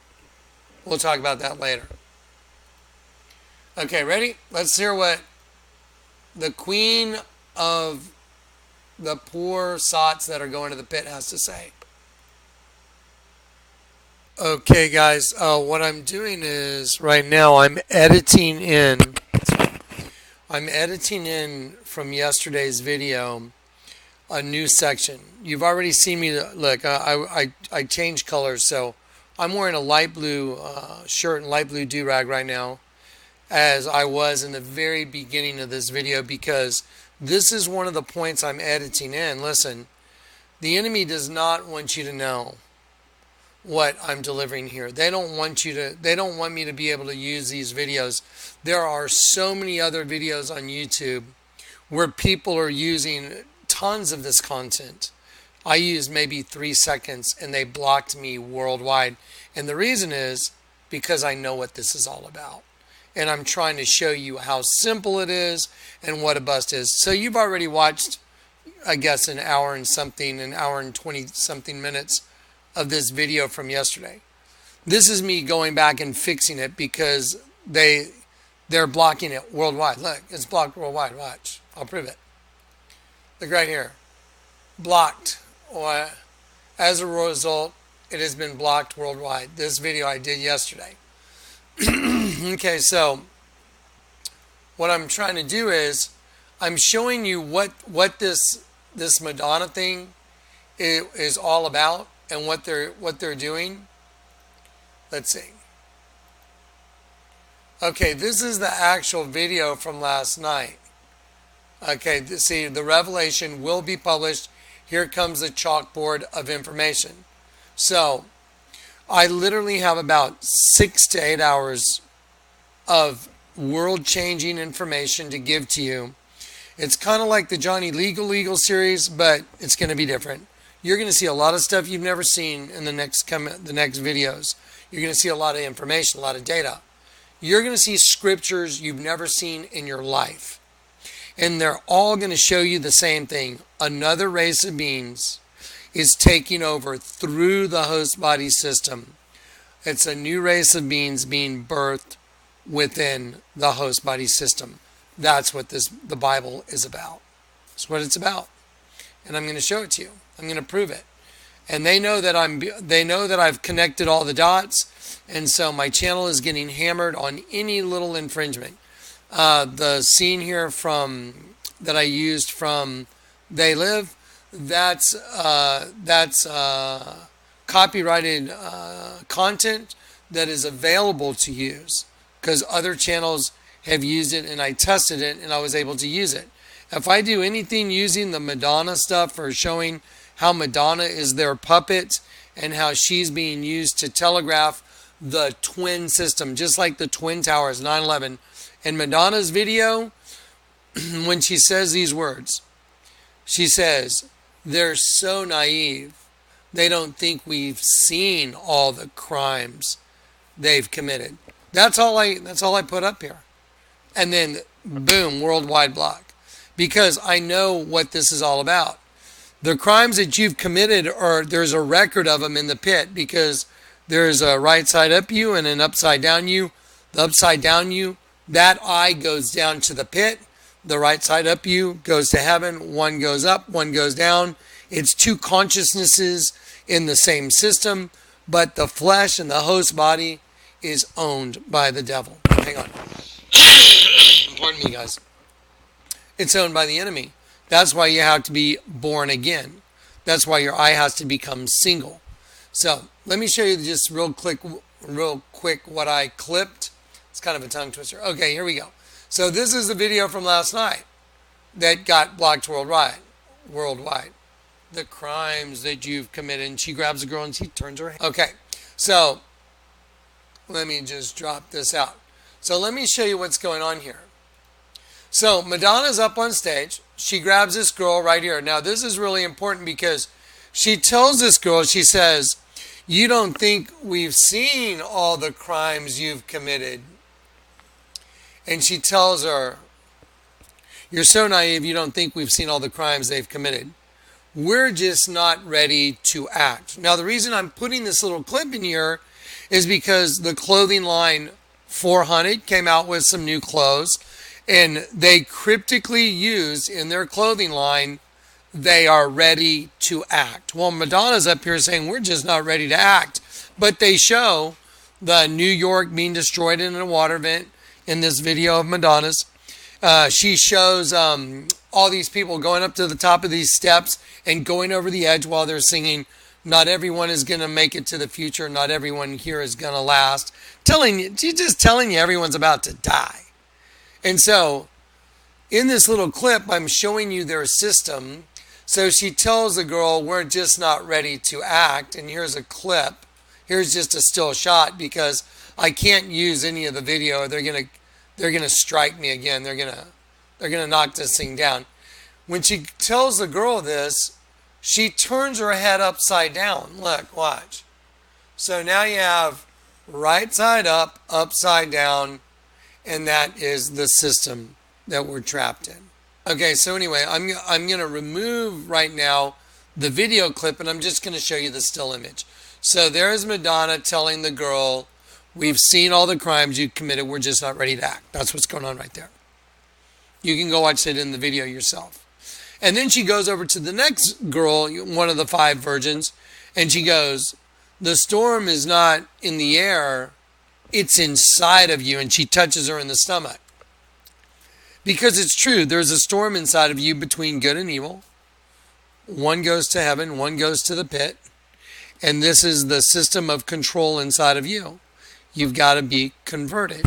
Okay, so that's what this clip is that caused, again, a worldwide block. Let me look real quick and just see if there's any other imagery I want to look at before I clip the other part out. Let's see. Okay, right. When these people are walking up the steps at the end, I want to show you how they interlock their arms. It's very purposeful. They interlock their arms because it all makes an infinity symbol. This is their system. So they're all walking up the stairs and they're all going to fall over the edge. And if you watched my video that I did concerning this, you know that there was the serpent up in the sky.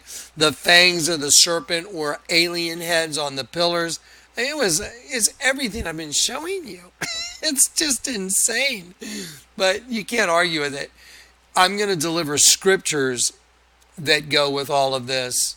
And I'm going to take all these scriptures you haven't seen, scriptures you would have never even thought of, and show you how they all talk about us being used as food for another race of beings that are hunting our souls. That's what this is all about. So it's mind-boggling. Okay, so all these guys that have their arms locked behind their backs, they make the infinity symbol. So I went ahead and drew that in to make it easy for you to see. So if you want to go back and watch the video, you can check that out. Again, Madonna, when she's walking down the steps, when she's singing right here, on one of her sides of her dress, oh wow, that certainly didn't enlarge. On one side of her dress, she has an upside down cross right here. And then on the other side, she has the serpent. That's exactly what the Vatican is. The Vatican is an upside down cross, and then it's a serpent. The future, the clothing brand called OFWGKTA, which is, and they put it on an upside down cross. Odd Future Wolfgang, kill them all. Because that Odd Future Wolfgang is the new race that's being birthed within the human race. Odd Future Wolfgang. Kill them all. Kill all who? The sheep. That's who. Kill all the sheep. That's why the beast is going to be unleashed on the earth. Okay. So now I'm going to make sure that I cut out any of the Madonna stuff because it's just, again, it's causing my videos just to get trashed. Okay, so there we go. Now I'm going to go ahead and pause it and insert this and cut out the other part. So here we go. See the twin system? That's how they're aware of your crimes, because you have your own evil doppelganger that's attached to the pit keeping record against you. And unless you get it converted, then that record stands against you when you die. It goes with you. Your record goes with you and bears witness against you. We know, but we're just not ready to act. Okay, she goes, we know, but we're just not ready to act. Do you guys remember a guy named Kevon, Davon, whatever the hell his name is, YG, Brother of Understanding, remember? Well, he has a clothing line called 400.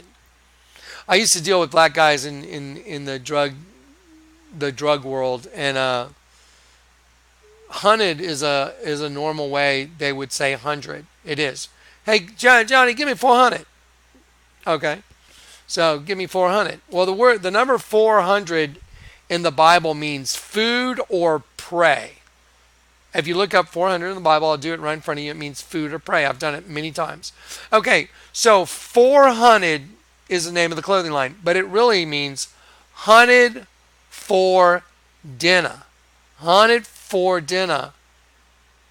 So they're mocking us, saying that we're food or prey, and he chose the clothing line 400, and they named it that because they're like, oh, what a cool way to make fun of all the sheep we're killing. We'll call it 400.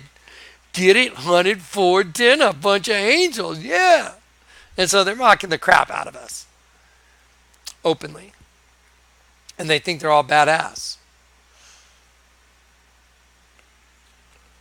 They came out with a new jersey, a cream colored jersey. Whenever you see they came out with a cream colored jersey, cream is euphemistic for sperm or semen. Okay? That's just, anybody that's been around knows that word is used as a euphemistic term for semen, cream.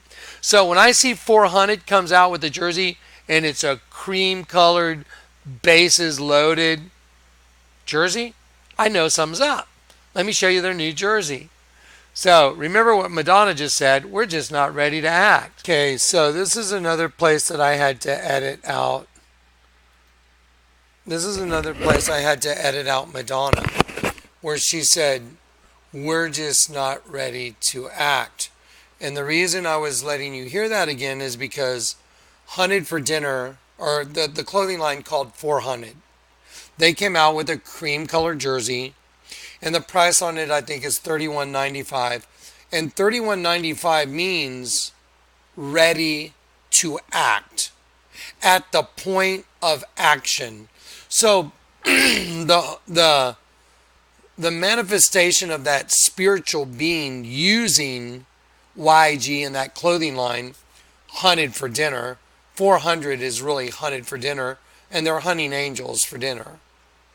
For them to come out with a jersey that's cream colored and the cost of it is $31.95, which is a number in the Bible. The number what $31.95 in the Bible means ready to act, at the point of action. So right here I had Madonna again on stage telling, bending the girl's head backwards going, "You don't think we've seen the crimes you've committed. We're just not ready to act." But now Hunted for Dinner is saying we're ready to act. That's part of the reason I'm giving you this part of the presentation. So you understand that spiritual monster that's using the human host body system is telegraphing that they're ready to act. And they're doing it through the clothing line YG. But by the way, that's not just the only. I've got about 100 examples of how they're ready to act. They are telegraphing it. It's everywhere now. Everywhere. So during the course of these next 4 or 5 videos, you're going to see so much data from so many folders. It's going to be an overload. Then we're going to get to some scriptures that y'all have never seen, never heard of in church probably. And we're going to take some scriptures and I'm going to show you everything that the Lord's been showing me. This entire ministry has proven out to be true, as well as scriptural revelation that will change the world. Just like the Lord revealing Genesis 1 to me changes the world. It changes the face of what is being taught as Christianity. And so anyway, here we go. Okay, so let me show you that imagery real quick. Right here, what I'm cutting in on right now is the video of Madonna turning this girl's head upside down again. And I was just reiterating that look what Madonna said to this girl. "Oh, you're so naive. You don't think we've seen the crimes you committed. We're just not ready to act." And then she goes over to the other girl and says, "Oh, you think the storm's not out there in the air. It's inside of you." Exactly. And now YG is coming out with a new cream colored jersey and they're ready to act. So looks like they're getting ready. Here we go. Okay, so now I'll edit this in and I'm editing out the video right here of Madonna doing this. So this is what was edited out. Sorry guys, I got a thing in my throat. So this is what was edited out. I'll just play a little slow speed. This is where she says they think we don't see what they've been doing. Now I want to show you something. The entire thing is a twin system right here. Look, see this guy? There's a twin. See this guy right here? There's his twin. This guy, there's his twin. So that's why Madonna is saying they don't think, they're so naive, they don't think that we see the crimes they've committed. Well, this is a religious system. Look at all the people standing up there in this image right here. Let me show you. Look at this. Well, see, these are like priests and bishops. See them? Here and here, and here's the twin. Here's the twin. And they say, and they don't think that we've seen all the crimes they've committed. Isn't it funny? Madonna's got a snake on one side and an upside down cross on the other, which is what the Vatican is. It's an upside down cross that turns into a snake. I mean, you got to be kidding me, right? This is why they're cutting this video. This is why if I use any little pieces of this, I'm getting a worldwide copyright infringement. So that's what's going on right here. They don't think we've seen the crimes they've committed. We're just not ready to act. That's what she says right here. Well, guess what? That's why I said, well, YG came out with the clothing, a new jersey, cream colored, representing semen. And because all this stuff that's been going on with the milkshaking and the throwing water on cops, do you know what that is? Yeah, it's euphemistically dousing them with semen. That's what the milkshake thing's all about. This is how twisted this has gotten. It's what it is. Why do you think on the Obama presidential portrait, the big sperm makes a serpent's fang, and then the little sperm is being consumed by a serpent on the Obama presidential portrait? I've shown it to you. That's why they're milkshaking everyone. They go up and throw a milkshake on their enemy, representing throwing their semen like we're taking over. That's what the milkshaking thing is all about. I'm going to do that. I'll post that in the very next video. That's what the next video is going to start with. I'm going to show you how this is this battle between two different semens. Unbelievable stuff. Here you go. There it is. They don't think we've seen the crimes they've committed. We're just not ready to act. Then the reason they see the crimes is because we're in this binary system with one eye in the pit, one eye from above. And if you don't cut the line to the pit and you don't get born again, then you go to the pit. There you go. That's what's going on right there. That's it. That's why she's got the two X's on her. One X is over the eye, representing, you know, the female chromosome, and the 2X is two female chromosomes. The 2X represents the female sex chromosome. I'm sorry. So you have two X's, that represents female sex chromosome. In the end, a woman will compass a man. There it is. Okay. I'll insert this.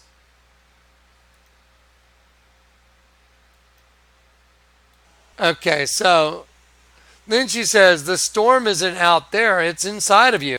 Okay, the storm isn't in the air, it's inside of us. And she's right, because there's a superhuman angel demon at war inside of you.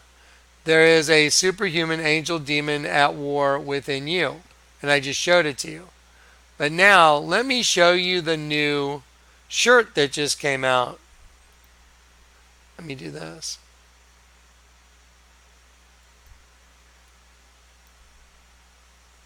Having a little malfunction here.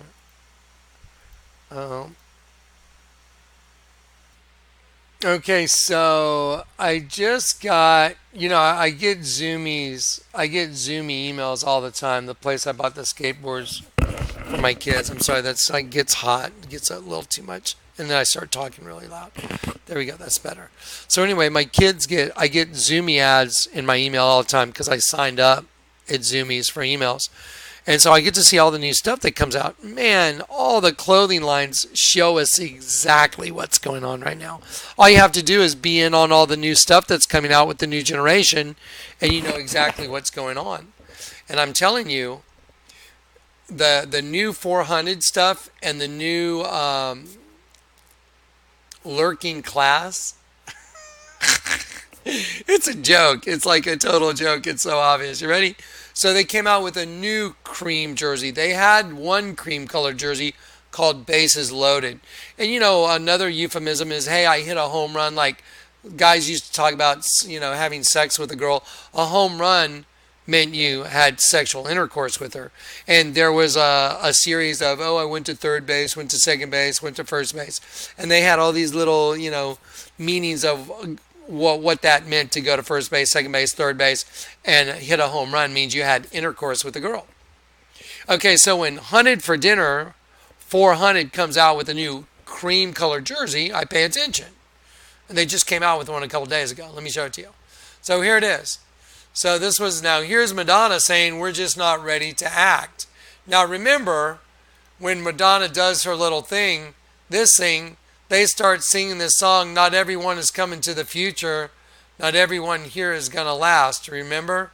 And it shows the Statue of Liberty going down, remember right here? See right there? And it's a water event, shows the Statue of Liberty arm break, and there's all these people laying on the stage, and they're rolling down, and there's blood coming down the stage and water, and it shows a water event and the Statue of Liberty going down, right? Okay, that's the same video. Not everyone is going to the future. Not everyone here is going to last. And she said, we're just not ready to act. And that would suggest, what do you think the act might be? Yeah, they're going to nuke New York. It's printed on the U.S. currency. The destruction of New York is on the new $100 bill. I've shown it to you repetitively. And it's on the new $10 bill, a tidal wave covering a 7-story building. I mean, this is not arguable. These are just facts. They're supernatural facts, but they're facts revealed via a servant to show you. So you know what's coming. Okay, so check this out. So there's New York being destroyed. And she just said, we're just not ready to act. So it would suggest that the act that's coming is New York going, which it is. And here's a new 400 worldwide cream t-shirt. 400 worldwide. Hunted worldwide, because we are hunted worldwide. And it says 400 worldwide. And they put the ID there for a reason, like ID, identification. So look, $31.95. Well, do you know their other jersey was like $79? I was like, what? 79? You gotta be kidding. So I went and looked it up, and we'll go look that one up in just a sec. But let's look this one up. I wonder what $31.95 means in the Bible. I've learned how they communicate. They charge prices, at least these guys do, that are biblically discerned, or they'll choose a number that has a word associated in the Bible that they're trying to convey. So the number $31.95 means from hunted for dinner worldwide ID. It means in the very point of acting, ready or about to act, to happen. See it? At the very point of acting, ready, about to happen. So to come out with a cream colored jersey worldwide, ready to act. Do you understand? This is a spirit telling you what he's going to do. He's ready to act.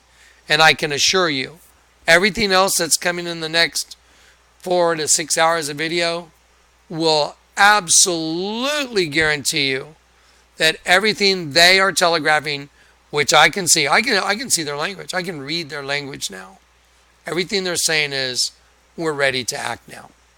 That's all they're saying. It says it right there, ready to act, at the point of acting. And so then you have to ask yourself, well, is Jonathan right? Is this guy's hunted for dinner thing really hunted for dinner? Is that what it really is? And if you come to the conclusion, yes, it is, and Jonathan's right, then you can rest assured that this other stuff is correct too, like Strong's 3195. Let's go ahead and put that to the test. I'm going to put that to the test right in front of you. I'm going to take the January iRobot folder, and we're going to go to the top, and I'm going to show you 2 clips from 2 movies. We're going to do, let's see, we got iRobot, and then we have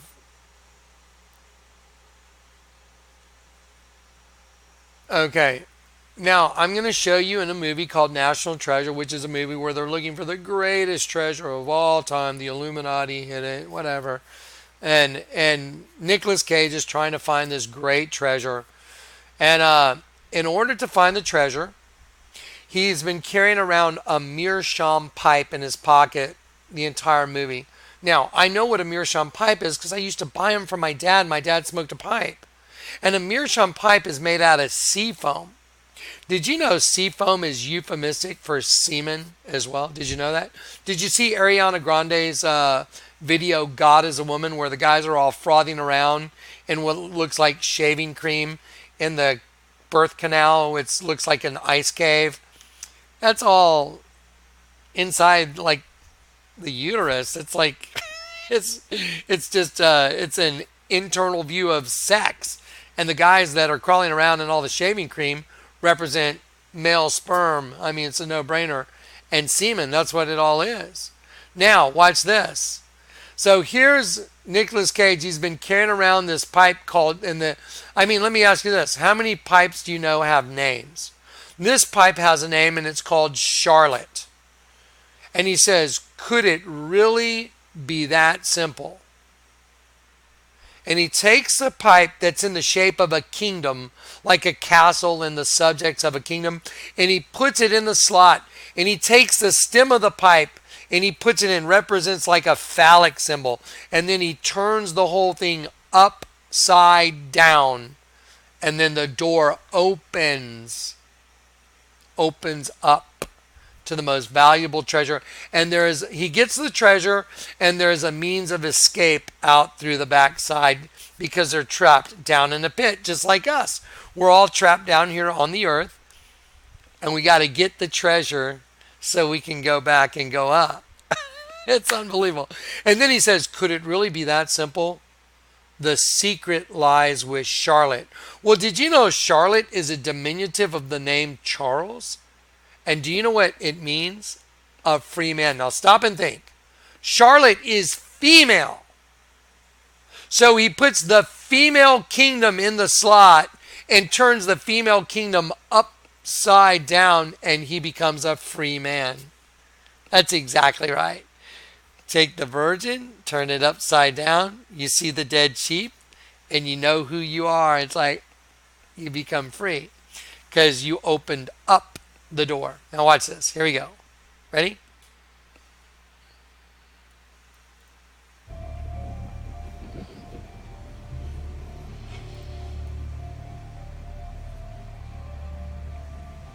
Could it really be that simple?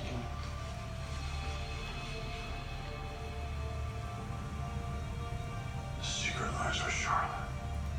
Could it really be that simple? The secret lies with Charlotte.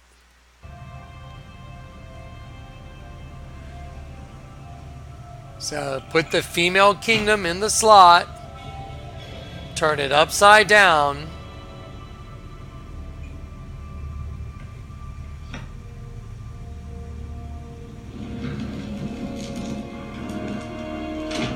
and bam, the greatest treasure there is. This is the movie National Treasure. Now watch.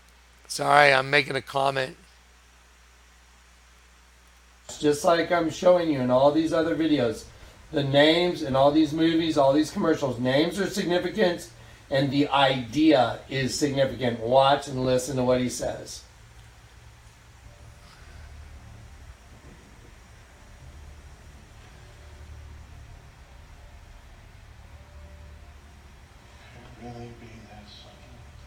Can it really be that simple? That pipe represents the kingdom.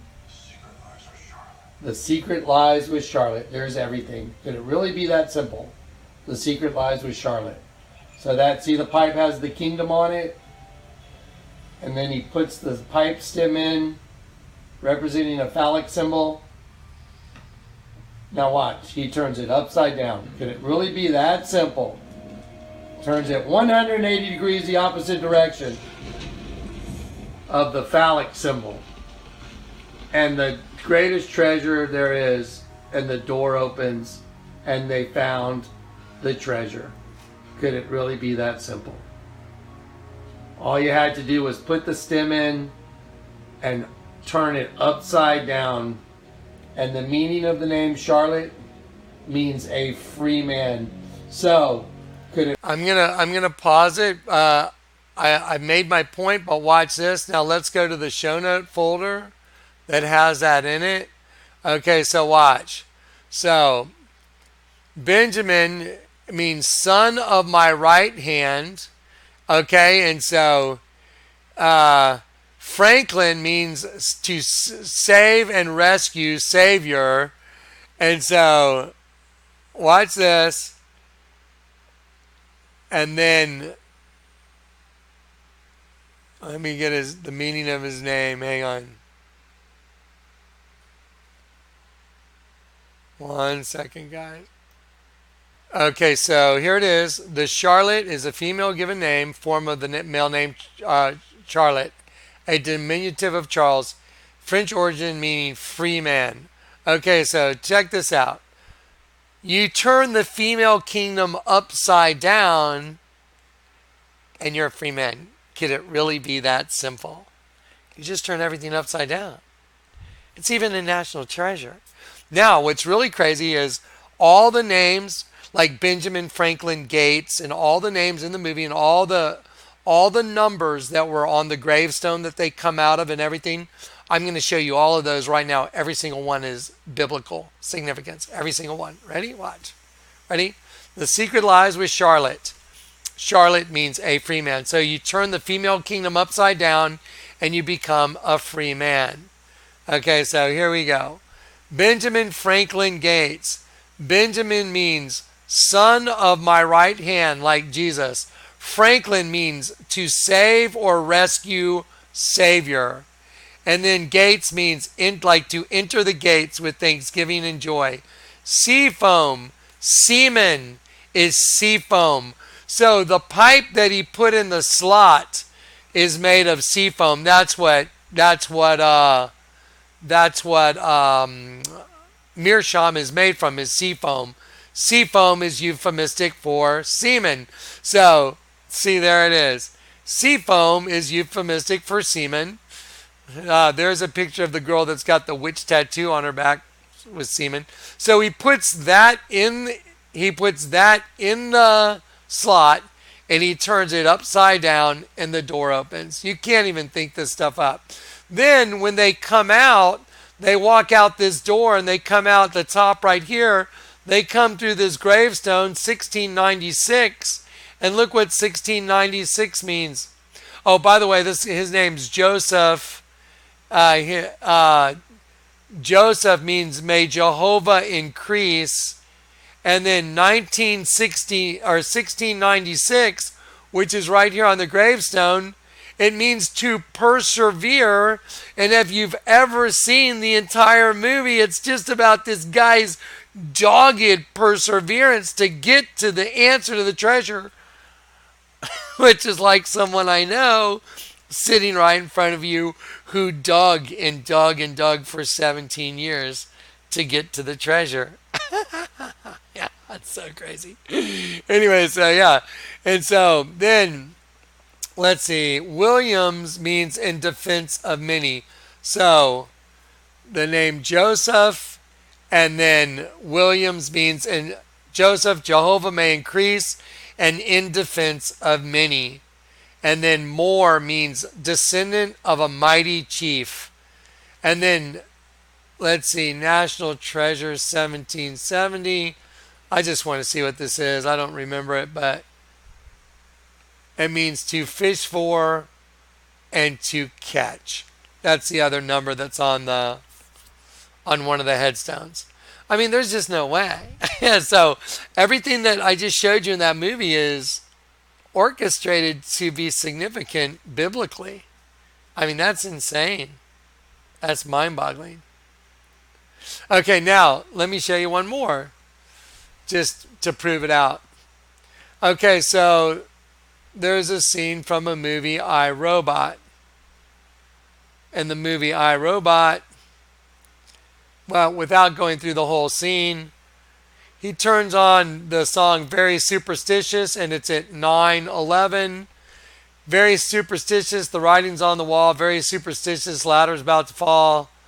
13-month-old baby broke the looking glass. 7 years of bad luck. Good things in your past. Let's see. Very superstitious. Nothing more to say. Very superstitious. The devil's on his way. And it just so happens in the movie I, Robot, Detective Spooner, his 824 is his badge number. And he has, he's part robot. 824 means out of the ordinary. And then his detective badge number is 4084. And 4084 means to apprehend and arrest. So in the movie I, Robot, his badge number, he's a detective. And his badge number 4084 means to apprehend and arrest. Do you think that's some weird coincidence? No. It's because everything's orchestrated. There it is.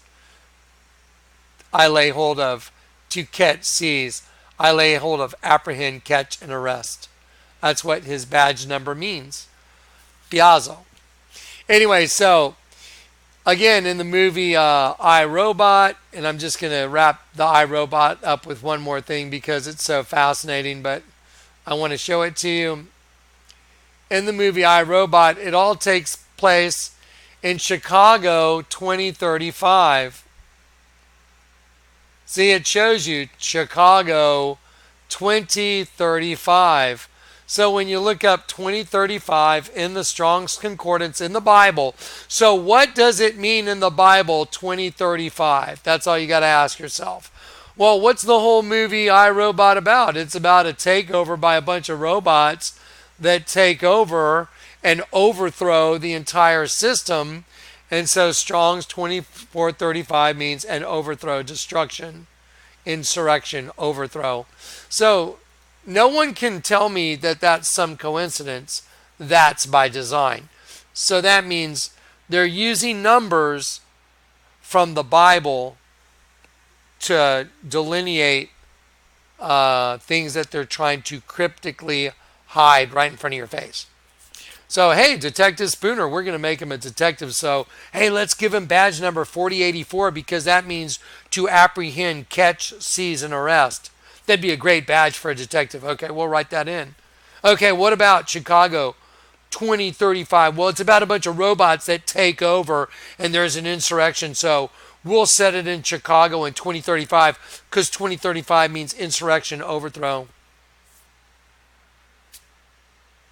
I got their playbook. Okay, now, we're in an hour and 50 minutes. We're just cracking into the real folders now. I just kind of wanted to show you that these movies are using numbers out of the Bible. I've shown them to you before. But now I want to crack into the meat.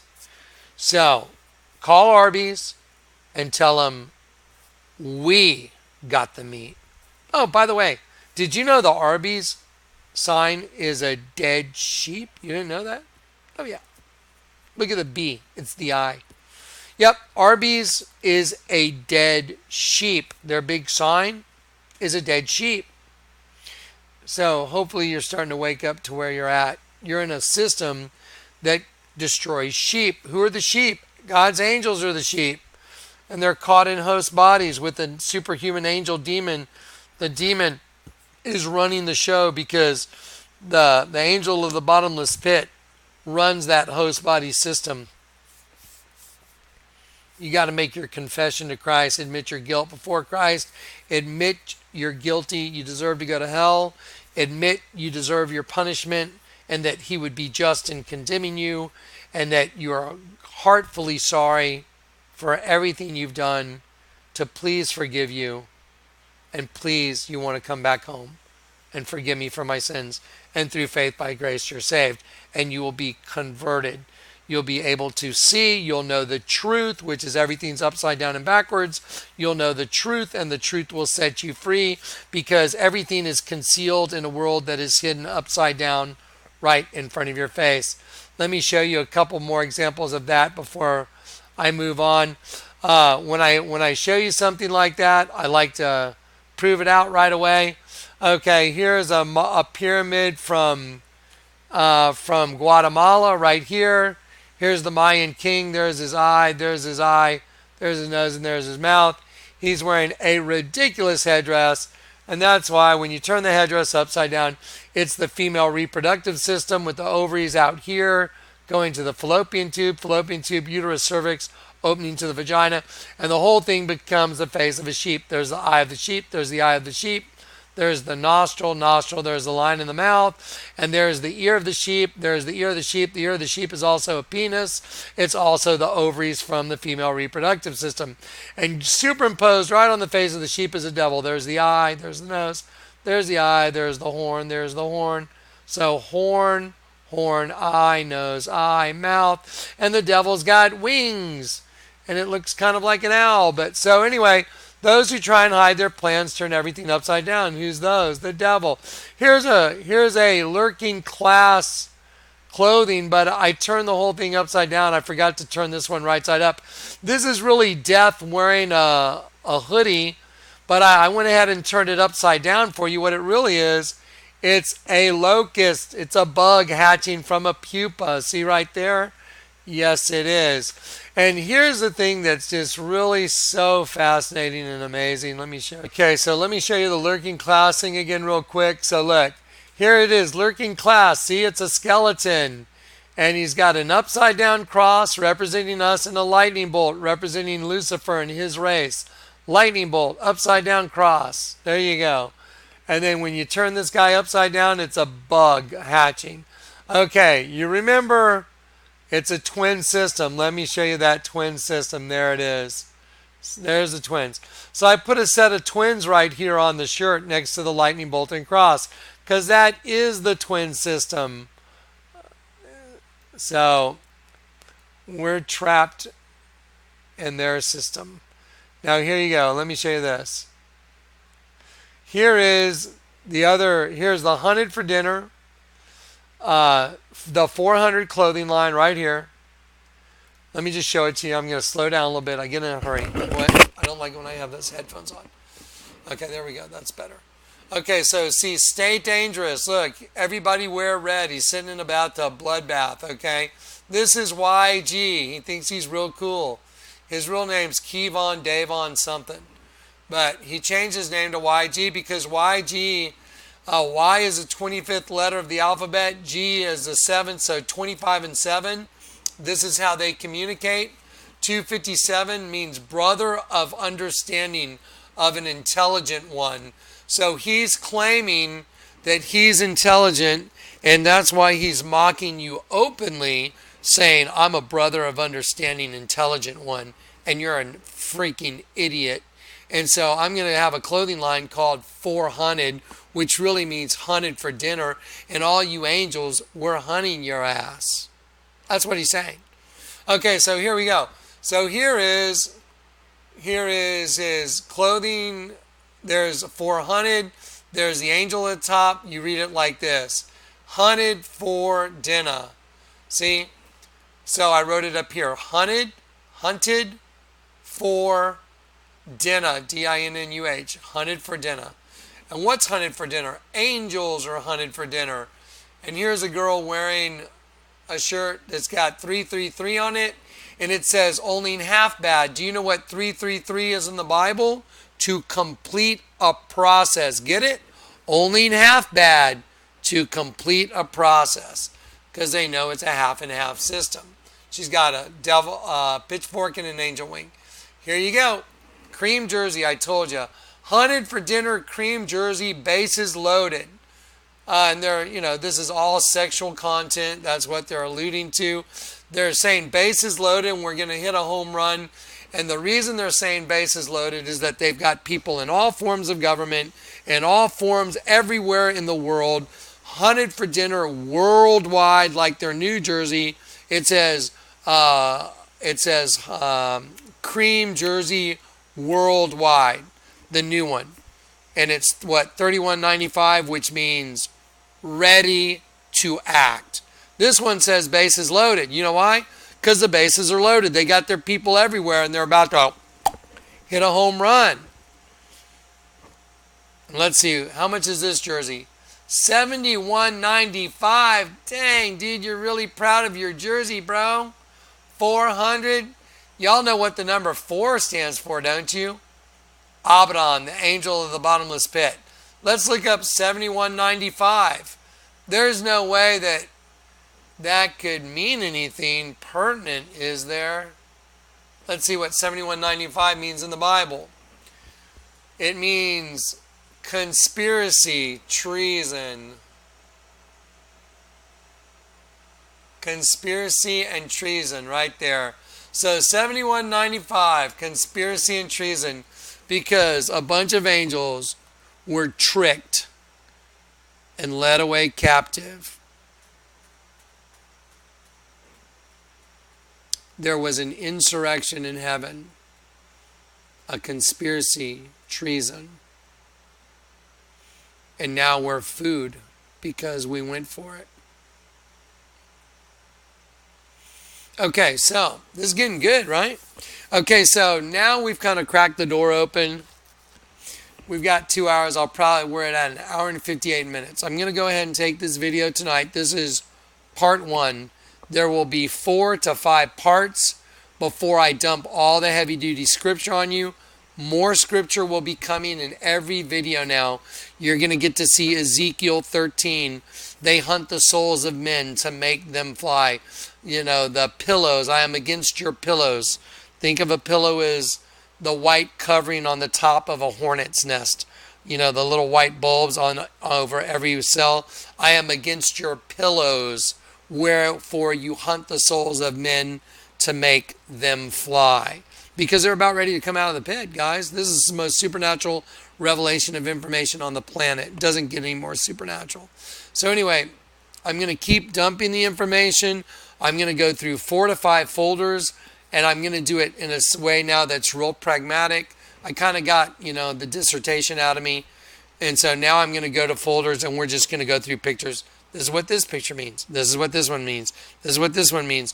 And we're just going to go and we're going to do it sort of kind of Johnny Legal, but I'm not going to dress up Johnny Legal, and I'm going to just be more chill than Johnny Legal. Okay? Peace and grace, group hug. Heavenly Father God, thank you for this day, and thank you for everything you've done for all of us. Father, keep all those who seek you, keep their hearts at perfect peace. You said, I'll keep them at perfect peace whose minds are stayed on me. So, Lord, keep everybody's mind and heart stayed on you. And peace and grace to all my brothers and sisters in Christ. We're going home soon. I guarantee it.